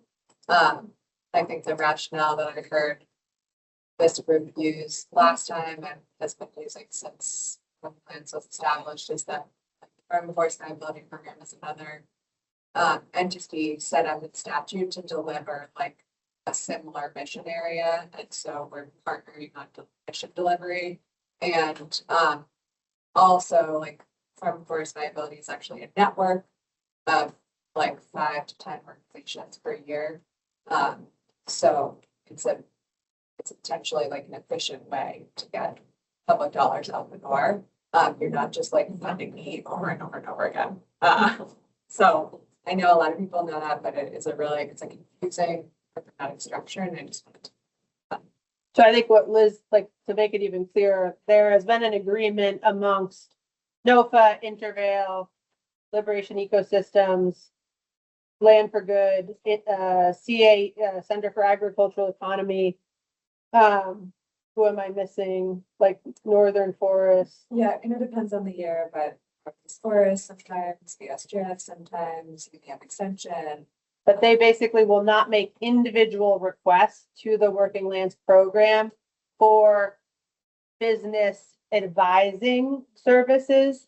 They do apply for, separate projects, but they do not individually ask the program, the Working Lands Program, to fund their business advising services, because it was again decided for efficiency that the farm and forest viability program would make that request to the board, and then in combination with the other funds that they fundraise, make those contracts with those groups. Can I just have groups consider whether this is a specific enough situation that should have a separate line item like that? This seems like this is a ongoing funding structure that is unique enough is there any reason we wouldn't just say we fund this ongoing? Because it feels like we're pretending we might, it's part of the competitive process, but it's not. So we talked about this in the service provider committee.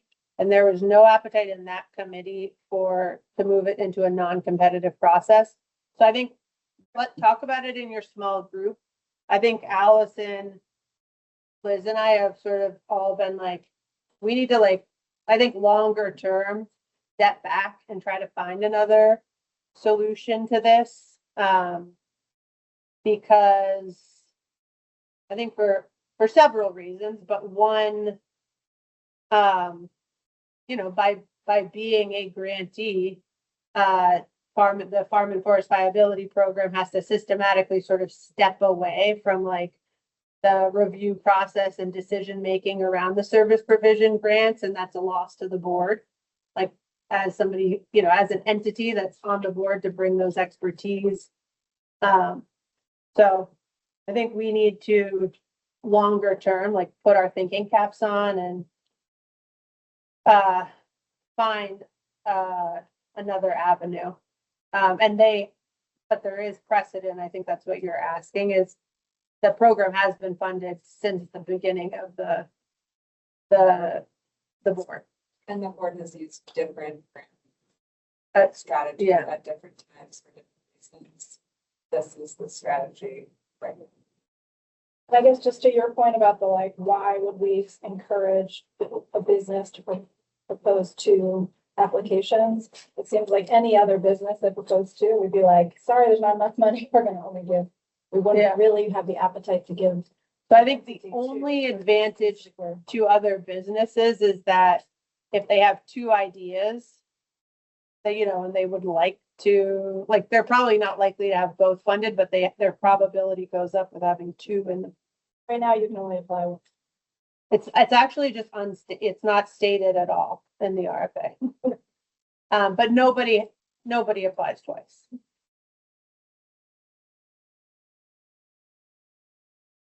Can we go to so just, this would be new funding that hasn't yet been voted on, to send, two students, to MLOFT in 2027. So the two students that are going this year are starting June 22nd. But this, I just think really important to highlight that the appetite here is to do this if the congressionally delegated funds have been unlocked by February. So the Forest Economy Committee is proposing that if the congressionally spended funds that allow Vermont students' tuition to be paid are not unlocked by February, this would be rolled into the business enhancement grant. And then this is the amount that the board already approved in May. That's allowing the two students to attend MLOB in June. And this is the final tuition amount needed, or the 31,178 is the official tuition amount that Kennebunk Community College officially shared with the professional logging fund. So the subtotal for service provision is 354,856. For operations, we have the program coordinator position, which this budget line was approved in April by the board. So not up for conversation today. Similarly to the MLOFT funds that have already been tagged for FY27. And then I think right now we should change this to the 6th meeting. 36. Which means that I think the business enhancement grant funds will go down slightly. If we can go down. So this, I'm actually not gonna read through this. I'm just gonna let you read through this, but I think the important, this is some of the other operational costs, not including staff, so not including, grants and contracts, time, not including the business office's time, not including Trevor's time, but just basic operational costs for the program that currently are covered by the Agency of Agricultural, or really the Agricultural Development Division's general funds. So costs like the symposiums, the board stipends, the grantee signs that we began distributing last year, stipends for grantees that testify at hearings. None of that comes out of the working lands, the working lands funds. They come out of the Agricultural Development Division's general funds.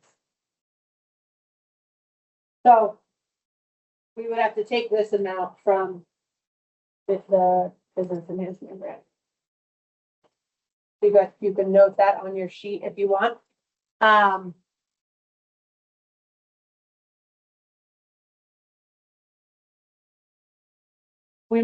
think we're gonna hold, I was gonna give you guys a sneak preview on how we're redeveloping the scoring. But I think just given timing, we're gonna save that for August and we're gonna count off. And we're gonna jump into a conversation on this, this funding strategy. So looking for, agreement or suggestions, both around like the funding, but also the eligibility.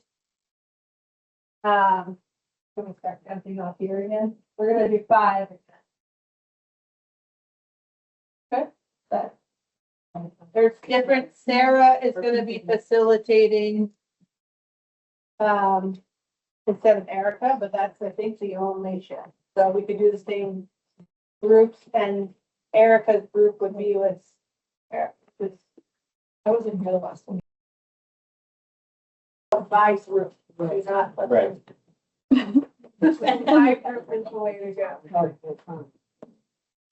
Thoughts and ideas where it's strictly recommended. I mean, thoughts and ideas, but. Yeah. Yes, I actually unplugged you already. I was like, I gotta plug myself in. Dropping the ball. No, but we should meet up and do our thing. No?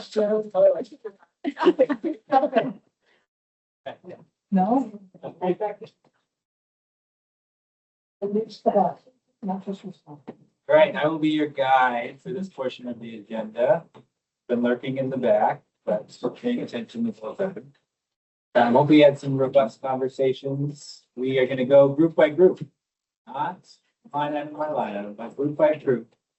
We are looking for mostly recommendations. Thoughts and ideas are okay, but I'm trying to focus in on what are we actually proposing to change, or are we good with things as proposed in the budget presented capable. So we're gonna start with group 5. I think since the group members are scoop. Group 5. Okay, that's me. Sorry, I do have to run, so I just wanted to go first. We are gonna make 2 recommendations as a group. We're gonna be very efficient. One is we recommend pulling out the farm and food viability program as a $75,000 line item separate from the rest of the service provider grants. I'll leave it there. I think that will allow us them to participate competitively and review, as well as make transparent and clear what seems to be just called funding process already. And we liked those 2 goals being met by that process. That is our one recommendation. Our second one is a little bigger and kind of a multi-year one, so sit with it and ponder it. Elizabeth suggested wisely that this would have to be considered a whole year out. We are curious about the idea, as I just heard Ellen sort of mumble, oh, this program needs more money, right? And we're stuck in creating beautiful, robust processes to try to make the best decisions. And in the end, we can barely use them because there's just not enough money to give out. So one idea to address this is if there was a narrowing of the scope every year and of the industries we sit with it. So what if, and it was a 2-year cycle. So in 1 year, we did forestry and maple together and all the money went to those industries. And then the next year it was food and ag and specialty foods.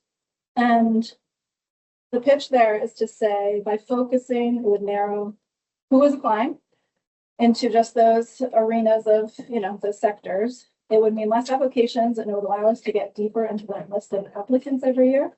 Whereas we're basically, just skimming the top of every sector and kind of horse trading between and trying to compare apples to oranges. It would allow us to make a bigger impact in 1 year and one narrower scope. And hopefully address some of these and really use these processes that we're developing to help determine how to choose those. Obviously, there are drawbacks to a 2-year cycle, lots to think about, but our group really wanted to have this group consider that. And we know it would take a whole year to launch, so not an FY27, and hopefully we'll make more money, but if we don't, we want the group to consider. It also provides some extra pressure on the legislature and the governor to actually put more money into the program too. I don't like it when you take things away. That was one solid recommendation, one thing to noodle on. Interesting. Anything else from group 5? Okay. We'll go through and then we can discuss some review and aggregate. Sound good? Yeah, they do want to share the recommendation, Claire, and then we can. Okay, I don't think there's like a place to capture all of those. So Lily's capturing them. Yeah.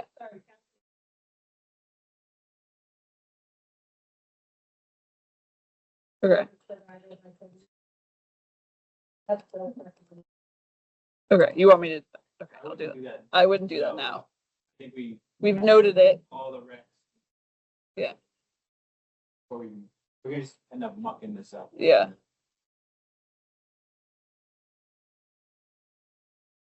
All right, I'm gonna go down the list. Group 4. Is that us? Yeah. Yeah.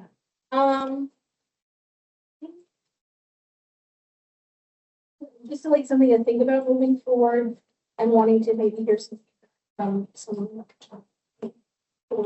product folks is that.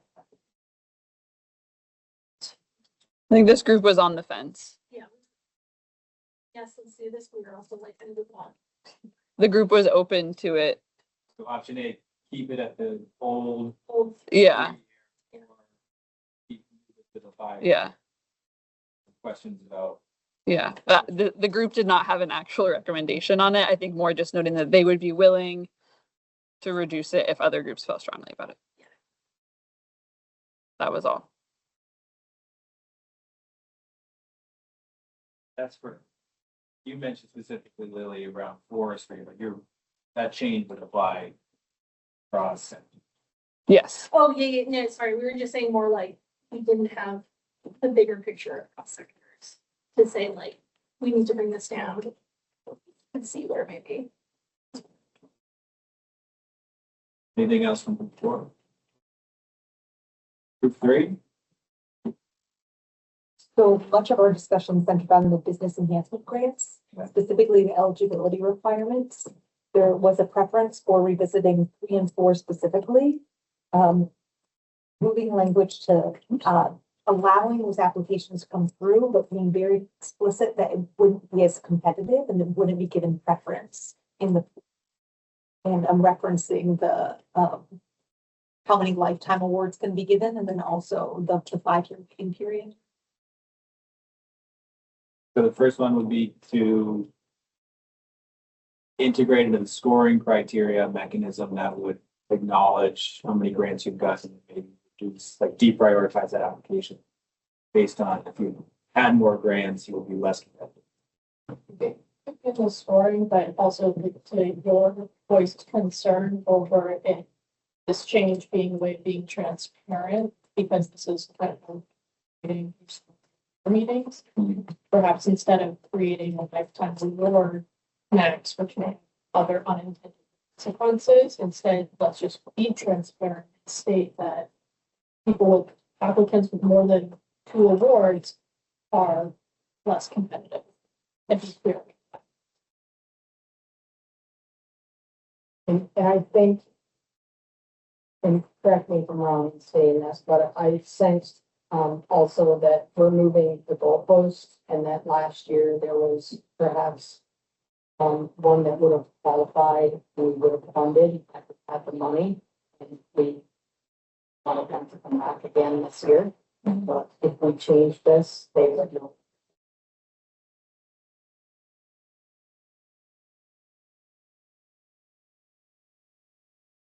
And then the second one, sorry, was around the, Was number 4, astronauts.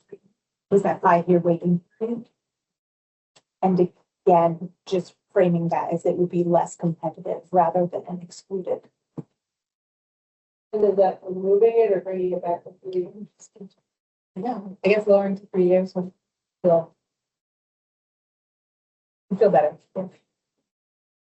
But recognizing how much time is put in the grant application process, just flagging that as a way to honor applicants' time and, forewarn, but still be open to things, especially around emergent issues, et cetera. There's also a water quality reference to. It's so that it's not changed on there. It's all the same line where it says like.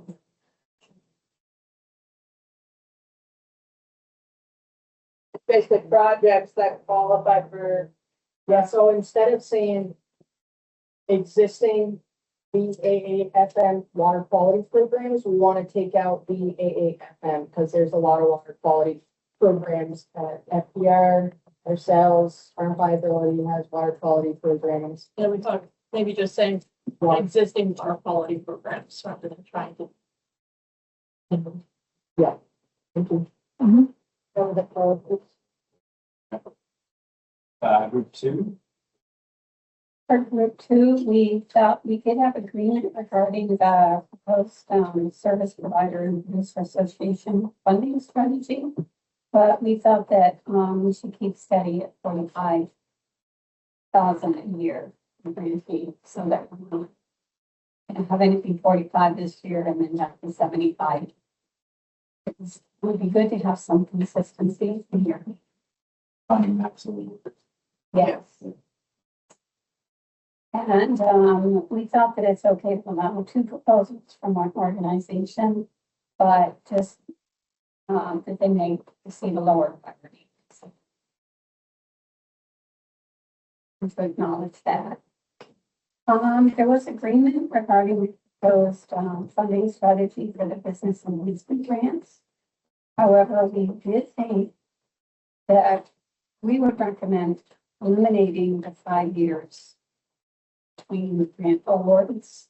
So still limiting it to 2 lifetime awards, but not having a limit 3 years of 5 years. Anybody from my group can add in to if there's any other comments about. There was a question about the lifetime awards in our group about farmer succession. The next generation comes in and applies and their parents have already gotten it.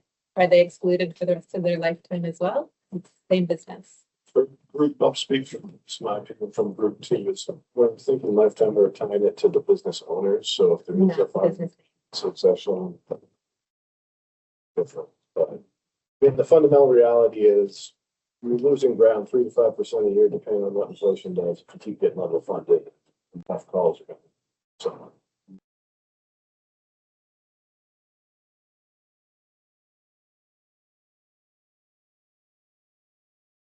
Deep in distress.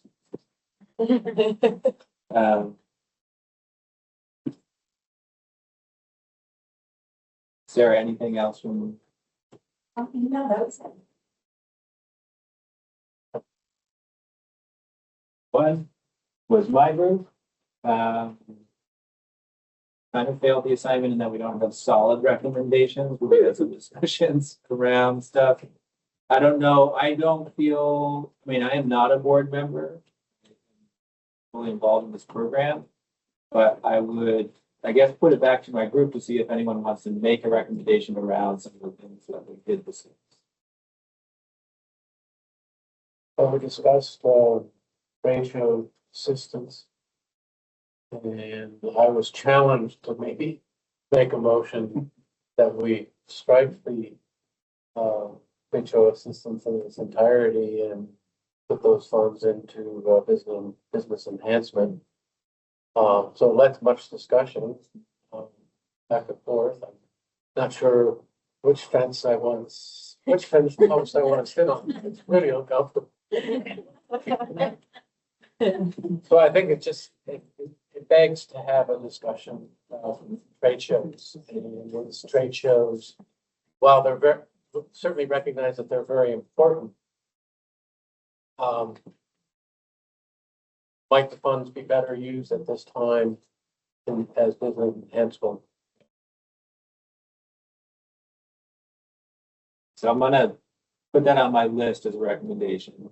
Dave's not retiring from the board without doing something hard, so. But you can sense, we had a good discussion about it, and we can add some more context in the discussion. The other was around envelope. Do we want to talk about that? Yeah. Side. If that was something the board thought that they'd want to strike, you may want to consider bringing in some of these awardees, that conversation. Just to hear their portion, because I think of the 2,500 in their match requirement of 7,500. And you can probably speak to this, you've been down there before, it's pretty impressive to know what some of these businesses have done off that. Yeah, I think I ran this program for a year or two. I've been involved in a lot of the agency's marketing and trade show efforts. I think a lot of this comes down to is, do we see marketing and market development as a critical part of business enhancement? We talked about that in our group a lot, of being this board is very focused on kind of what's happening literally on the ground. We're supporting businesses and doing what they do with the land. And then I think you think about a trade show that feels very departed from that reality. So how much are we kind of looking at that as part of a business strategy and really critical to enhancing a business versus, you also talked about like, is working lands, why isn't ACCD doing this? In fact, they have a STEP program, they have some other programs. Food and ag doesn't fit very well into those programs. It's been, but yeah, so I'm gonna put a little pin in that so we can move that to the group discussion. Anyone else on my group want to offer up thoughts or opinions? Well, in regards to the trade show, all I had to point out was, why are we level funding that when everything else is going down, because our whole pot of money is going down? I'd asked what percent of the money do we typically give to trade shows, and maybe that it ought to be expressed as a percentage, so that as the pot of money decreases, their portion decreases. And I'll add lastly, as another, this is more in the consideration discussion category around carving out money for MLOP. So whether it made sense to have that as a standalone line item for next year, or to figure out a way to kind of fold that into the competitive service provider process. I would say that our group, we didn't have a lot of forestry representation, it's not as maple focused. I guess they focused, but around kind of the history of that and why that decision was made to put that money aside. So that also came up for discussion. I'll just kind of in that, Danny. I could add a little bit to that one, because we had this conversation at the coordinators meeting, and then I think it went to a board vote last time that this was funded last year, and funding that was supported from federal government Maine was cut. And so the board agreed to continue to sponsor two applicants. Yeah, Danny, there is an additional 22,500 to send two students to MLOP next year, in addition to the funds that we sorry. voted on. Yeah, Just to I didn't know clarify for everyone. And the Forest Economy Committee that was a recommendation that came from that committee. And again, the caveat is, I'm sorry, yeah, I don't recall that discussion at the committee.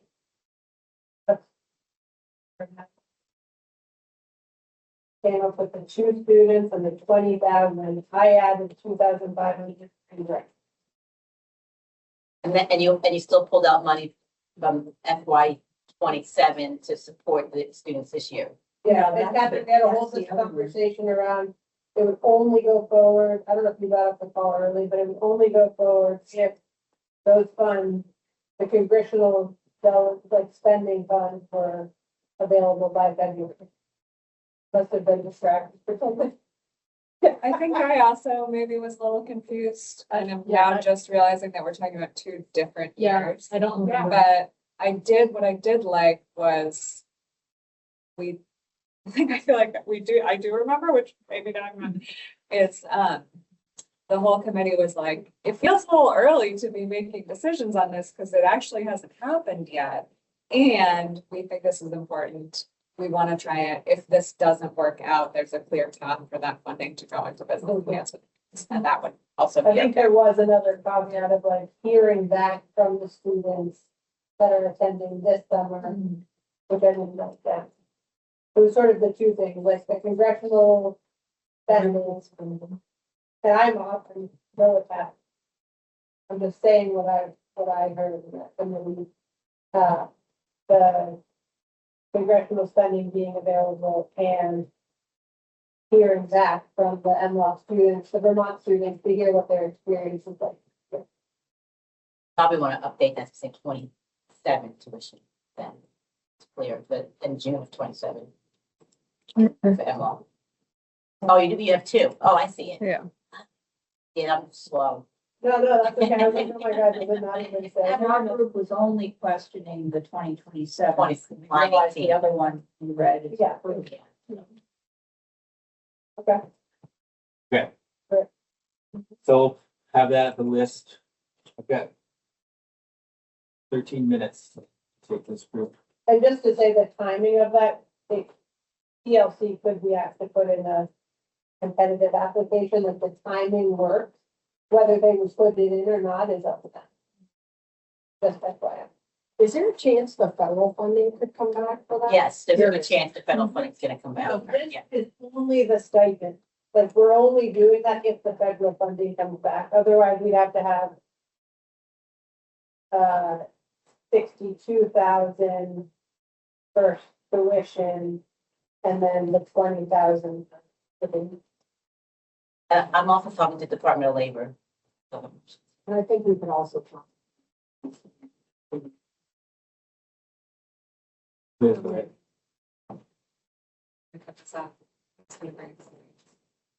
I think we'll come back to this.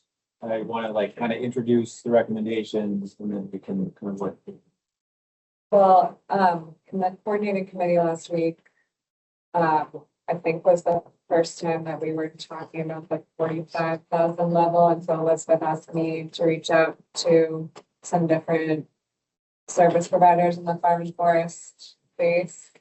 And I heard back a couple people. Should I share some of that right now? Like what's Around the suggested 40,000 came to is put the only max one at year. 50K for. No, the 75 down to 45. Oh, okay. Should I say what people said right now? Or is there a different term for that? Okay, so I heard from 2 organizations and then one more that does have a strong interest in weighing in tonight.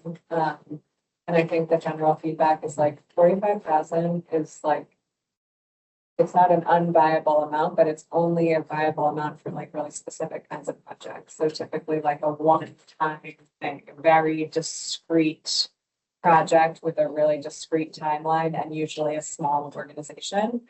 So if that is aligned with the strategy, then that's like, if that's what you want to get, 45,000 is not necessarily a bad number for that, but that will really limit the kinds of applications that you will receive.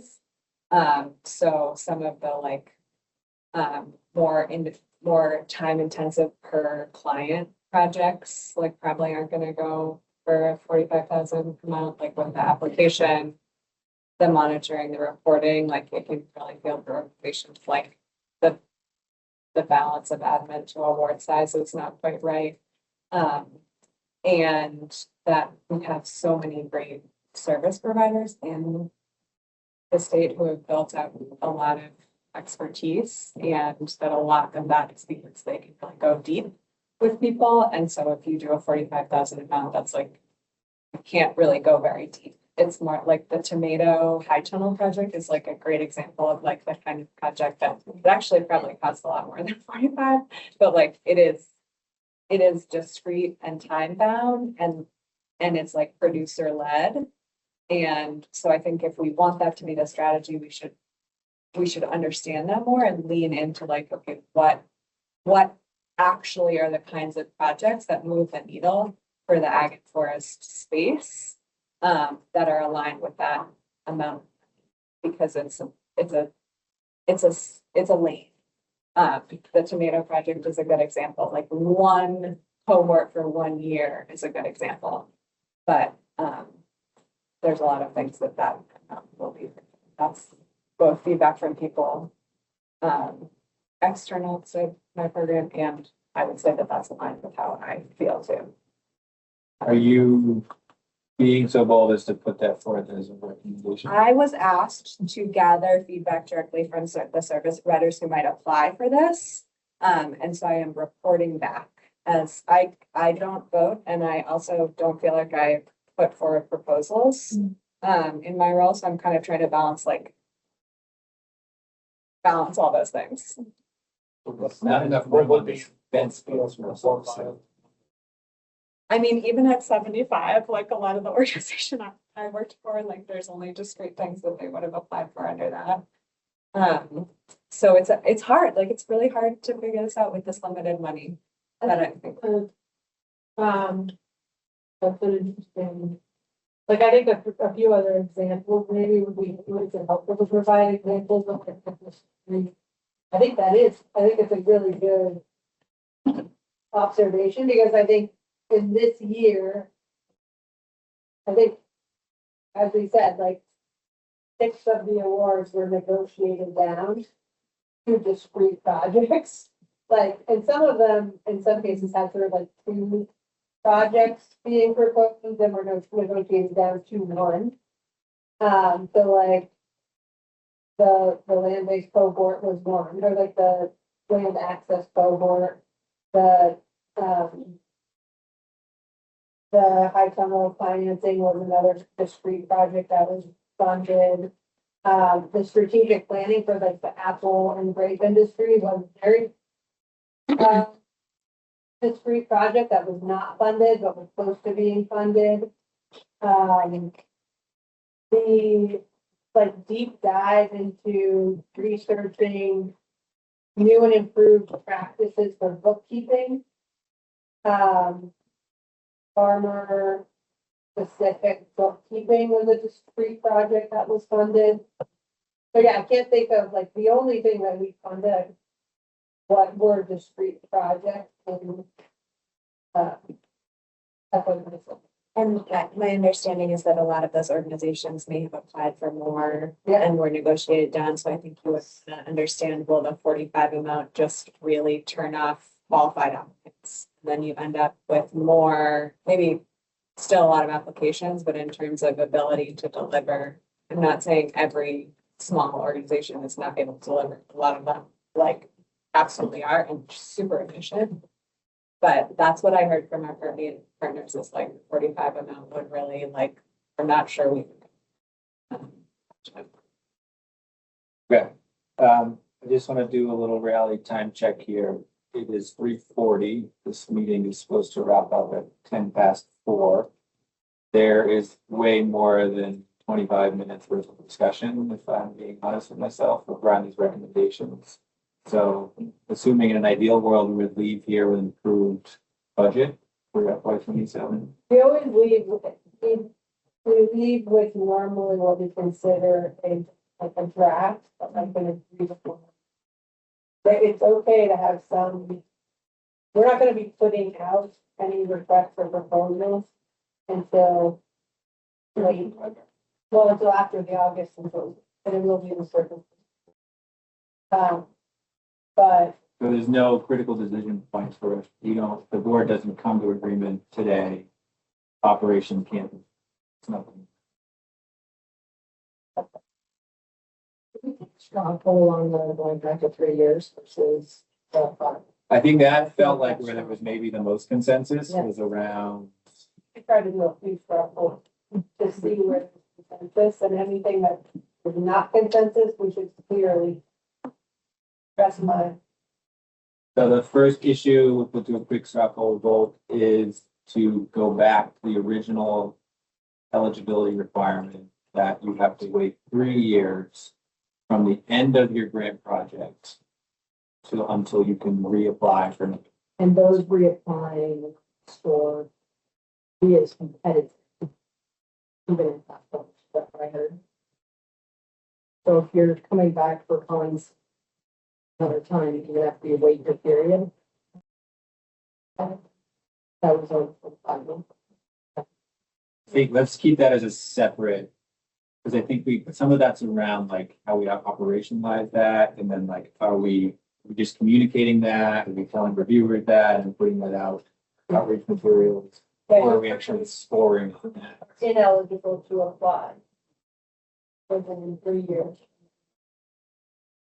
Okay, so if you would like to go back to the original 3-year waiting period, put your hand up. That's a majority. Who showed that for Yeah, take me out. I think there's still a majority. I'll keep an eye on Ellen with them. Oh, you can plug back in.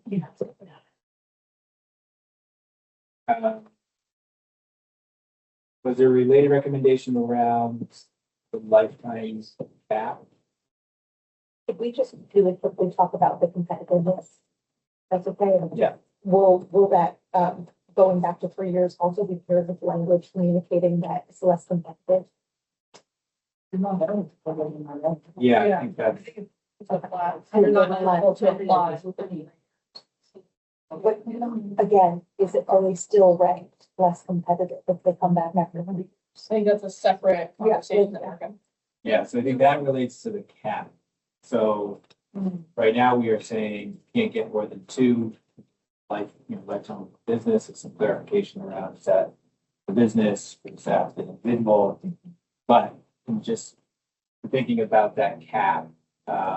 One proposal is to basically be more transparent about multiple awards. The same entity will be less competitive. So if you've received a grant in the past, you're welcome to apply.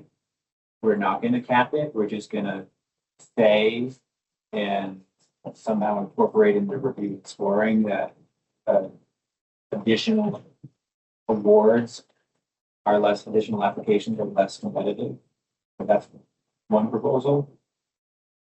I think this, I have some questions around like, how do you make that work? Like, is that just communication? Obvious.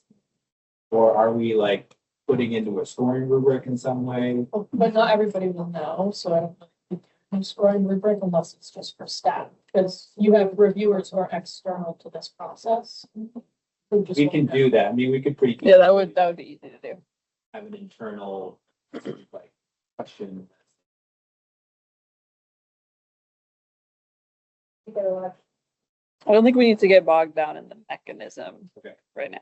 I feel like if you're gonna make somebody eligible, let them be eligible. Let them put in the application. Just score it like all the others. So saying, you know, because it's a lot of work to do an application. Why would you want to say, well, we're gonna let you do it, but you're not gonna be as competitive? What does that mean? We're gonna read yours last, and if we found some others, we're going to do more. In my experience, it works if it's not uber competitive, and this is, and so it kind of doesn't work as well, it just means they're probably competitive. I'll spend a lot of time. Which is what that was saying. Yeah, I'm agreeing. Well, I thought she was saying the I've opposite. also seen places where it does work to do that, but not in such a. A reminder that like we are de facto moving. Like what we see in review meetings is we don't have necessarily clear policy around this, but folks who are coming back with had awards in the past, reviewers are flagging that, saying like, oh, why do we want to give them another award? So there is, I think, a goal here to be more explicit about how are we treating the businesses that have previously received awards? Does that impact their future competitiveness? If not, there's probably a need for some review and board training to say, you need to disregard this. This can't be part of your consideration. But like functionally, it has been, historically, it has been. What if we made a clear number, if it's 10 years, and said, you've been awarded two grants in the past 10 years, you won't accept your application, so you don't have to waste your time. And you have to wait until, instead of a lifetime, and just make it 2 per 10-year period. And so you've got a 3-year. That's 5 years. Well, that could actually be like a little bit confusing. It's 3 years after you close an award. And then 2 awards in 10 years. I'm not sure. My brain. I think we can come up with a number, but that's the thing. In the 10-year period, how many get 2 awards in 10 years? And then 3. I think I We like can, that. we can work out something, but Yeah. just makes it clear. I mean, could we do like something like that, but then just say like, instead of a 3-year waiting period, just say that you have to close an award before you buy it. That way there's not 2 different tolling periods that to keep track of. Is that what? You're saying remove the 3-year, 2 awards in the past 10 years, and that you have to, your award has to be closed. Yeah, like you can't have 2 open awards at one time. I think the proposal being, make it a 10-year limit, so within a 10-year period, you can't receive more than 2 working day grants. And you can't have 2 active grants. I think that also works because one of my questions was around the nonprofit food hubs. Because nonprofit food hubs are nonprofit organizations. They are always going to need some level of public subsidy because of the work that they're doing that fills a market failure. And so to have a lifetime cap on nonprofit food hubs, I think would be very problematic because they're servicing 700 producers across the state collectively. And so like they're having an outsized impact on working on farm and food businesses. And they're always going to need some level of public support. So not having a firm like 2 and then you're done forever, but having this almost every 10 year, like 2 within 10 years, that seems more reasonable. How do you feel about that? Well, I guess there was a question about, do we follow business enhancement or service provider, which is always my usual confusion. Oh, depends the year. But then I thought this was only for 2027. Well, that was the point. So there's also that. Yeah, I mean, like to. But is it setting a precedent? We could have this conversation next year. Uh-huh. Be like, yeah, we don't like that in the 10-year cap. Yeah, but it's just So, setting like, a precedent. So like, I agree with you as Yeah. well. And I'll extract that if we're gonna, whatever decision we make today, all things being equal, and there's still need to state level funded. If we're gonna do this for this year, I think there needs to be some commitment. With level funding, because you can't say, okay, this year, 27, you're not eligible. with That criteria, and then next year, oh, never mind, we changed our mind. There has to be some consistency. Yeah. And I'll say, I hate odd numbers, so the fact that I'm about to say this and it's an idea, but I'm not sure it's a good one, is periods of performance are 3 years. Yeah. I think it's 18 months. Yeah, It's much less. That's 1 for business enhancement. so that's why I was, and I don't know where I got the. I think every 7. So there's, yeah, so like 7 or 8, so it's frequent enough that it makes sense, but there is that. You're saying 7 or 8. First 10. Because people didn't like the 5-year waiting period, and the 10 is kind of a de facto 5-year waiting period. And so to be true to the board's preference to have that be lower, we think it should be lower. Let's vote on the first piece of this, which is we can't have 2 active awards. Well, that's true, now. And not include open awards. Meaning you can't have an open award And, and do one. Yeah. Until you closed out the one successfully. Yeah. And you're fine. I think we need to vote on the 2, I think Elizabeth's recommendation is a very good, picking up for 7 or 8 years. the 2 awards max within the span of 8. Or 7 long. I think that you want to get. Okay, that's the poll. We want to take a quick vote. Proposal being, we would limit businesses to no more than 2 Working Lands awards in an 8-year. And eliminate. I just ask, so I agree on consistency, what's our time frame? Like how long do we try this out? For level funding. I think unless the funding changes. Because I just want to say, like, we've not had a lot of time to really think this through and to make a decision like this in, 30 minutes, that could potentially last for 5 years, feels not. Well, and I'm feeling a little level this summer too, and I think this is sort of like the draft that will come back. Unexpected later, because I think acres still have. So I don't want us to go into this thinking, oh, we'll just change it next year, assuming we don't fund it. I think that's just not fair to us down into that. So just some level of funding.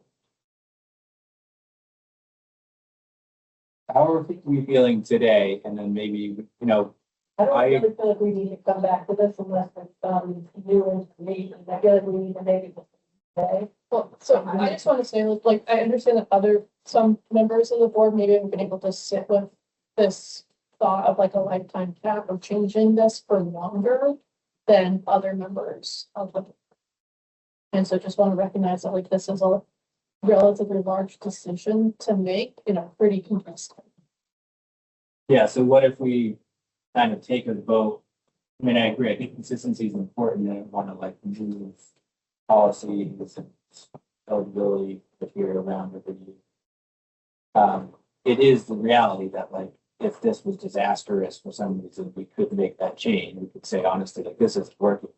What's this? But you're not going to know until something happens. Right. Or, in this case, we're not going to know the 2 max awards within 8 years until like 7, 8. Yeah. So I will maybe do Catherine and Elizabeth and Nancy want to get together and come up with a proposal for the August meeting. I mean, and we can certainly support, we could come up with the pros and cons of 2 different proposals. I mean, that's like a actionable next step. Elizabeth, we might be making more out of this than we need to, because I'm feeling that I heard, and maybe I'm wrong in this, that we were gonna go back to the 3 years, and I think maybe just a straw poll on who wants to keep it as it is versus trying to put further parameters around. And then maybe we can continue this discussion. Yeah. For fiscal year 28. I mean, if we're uncomfortable back around that, but we can all get behind what was currently there for 3 years, I think that moves the needle for us to have comfort in staying with where we were. If anybody's opposed to that, please speak up. I'm feeling heavy on this side of the room that we're content, 3 years. Getting rid of point number 3. Yeah. So could we get a straw poll on the status quo so we could move on if we agree there? We need this to know also kind of will change that in the.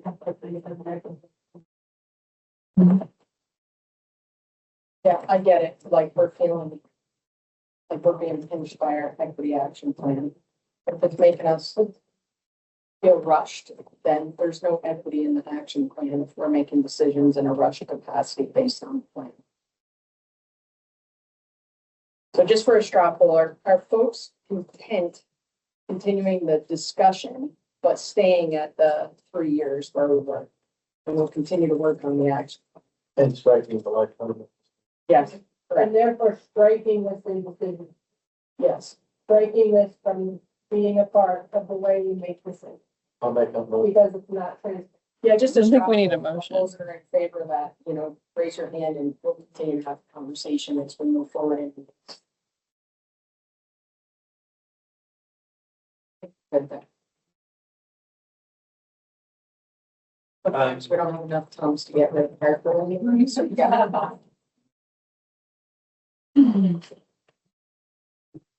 I don't know where we want to go next in just a few minutes. So some of the other proposals, one was to pull out the 75K from the service provider and just send it to line item from VOCB. Another was to, I don't think this is what we would vote on today, but to do alternate year funding, 1 year food and ag, especially food and other industry. And there was a proposal to keep the max award for business enhancement for 5,000. So that was something the service provider. Can we just do a straw poll on each of those? And then if there's split, then we can assess. Yeah. Removal. Putting them up. Do we want to do a quick vote on all those? Okay, so the first one would be to pull out 75K from the service provider competitive line item and have it as a standalone line item of DHCP. If you support that, raise your hand.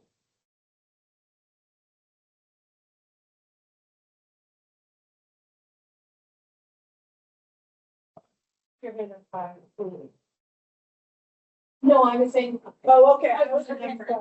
Yeah, Lily does not. You should not count the ones of us that can't vote, Right. so that you see whether you have a majority or. If you don't support that, raise your hand. Exactly, again, is that just for fiscal year 27? I don't feel like I know enough about it. That's okay. And this is just a straw poll. This is not commitment.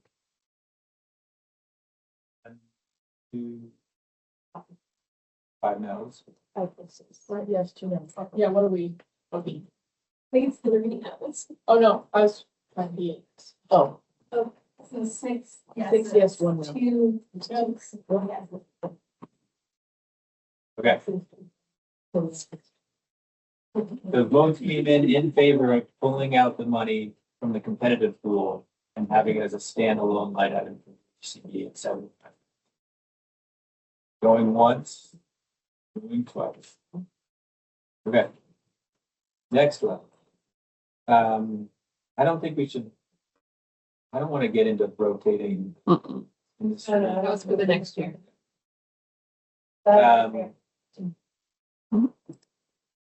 TSAG. Who supports keeping TSAG in the budget as a program at $30,000 for FY 27? If you're a voting member and support it, raise your hand.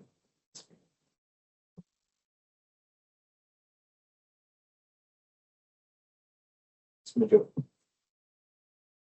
MLOC. Who supports keeping the 22,500 in the budget specific for MLOC scholarships for FY 27? If you support it and are voting member, please raise. Also majority. So we captured all that. We're going to do a line item for BHCB at 75. We're going to keep TSAG as is in the budget. We're going to keep MLOC as is in the budget.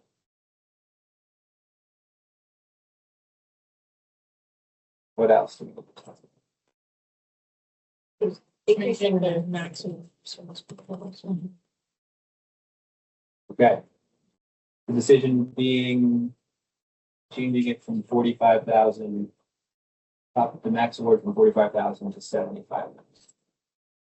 If you support as is at 45,000 FY 27, please raise your hand. What was one? Yes, I was. Can I ask a Yeah, When, can you remind me of when the timing is for when that service provider RFP goes out? And the early September. And above. So after the Symposium. I'm saying like the service provider committee did talk about this, and so I think maybe if there is time to have that committee discuss what the board is recommending or feeling, like that would be helpful. If there is time to do it. Specifically the max award, yeah.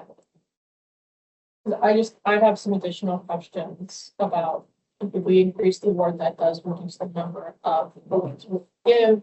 And when those conversations were had, was that the preference of like potentially just not getting an award versus getting small? I think we could have a conversation with the service providers community. We could ask Liz to share more, share like maybe their written feedback.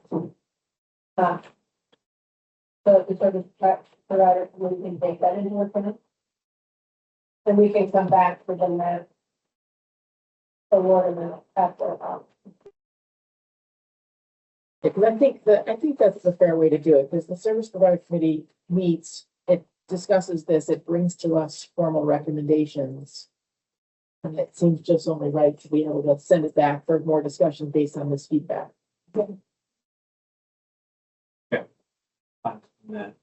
Is that gonna be also with the understanding that, like last year, if we, get to a point where we may have to go back, we may have to go to service provider and say, hey, we can't fund this at 75, we.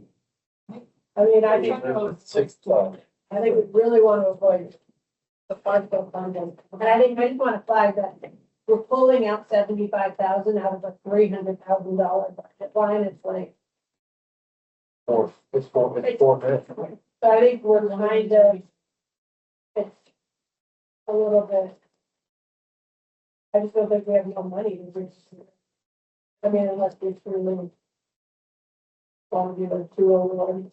But I think it's fine for a pause, regather, take in the information from today and come to August. And if we go to 60, let's say we just did with 60, then maybe you conceivably fund one more. And you've got 5, you're funding 5 rather than just 4. Yeah. Or in this case, with 45, you're getting more grants, but you're like was mentioned here by Liz that now we're getting into tunnels. But then maybe you're still in tunnels. Yeah. Into 60 or even 75. okay, so we're gonna talk about that piece in August, so the sporadic committee will meet between now and then. Metabolize some of this feedback and bring kind of updated recommendation. We'll also revisit this discussion around the lifetime cap. And somebody get what time, what's care. Move that to the August agenda too. But we just voted on that. Yeah, what was the? I'm assuming there's a related piece to this though. I think it was to continue discussions. Really just need a fund so that then we could have well planned, like well thought out proposal for this. Around some sort of time bound. Yeah. Is there anything else? Okay. It's 4:04. 4 o'clock to 4:10 was evaluations. Thoughts, feedback? Very informally, out of this field for folks? Oh, yeah.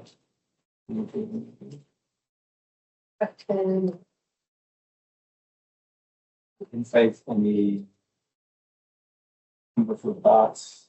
The space worked really well, food is great, and I really liked the breakouts of having enough spacious time to be able to talk in small groups with very clear direction on what we should talk about. Can I ask what happened to Silver Curl and Jake Hams? The video, I guess. they were both successful. I think Chris is referring to the geolocations of 9 small parts of their grant. So they were both It was just unspent. full. Okay, came in under control. Yeah. Well, That's great. I think JK Adams.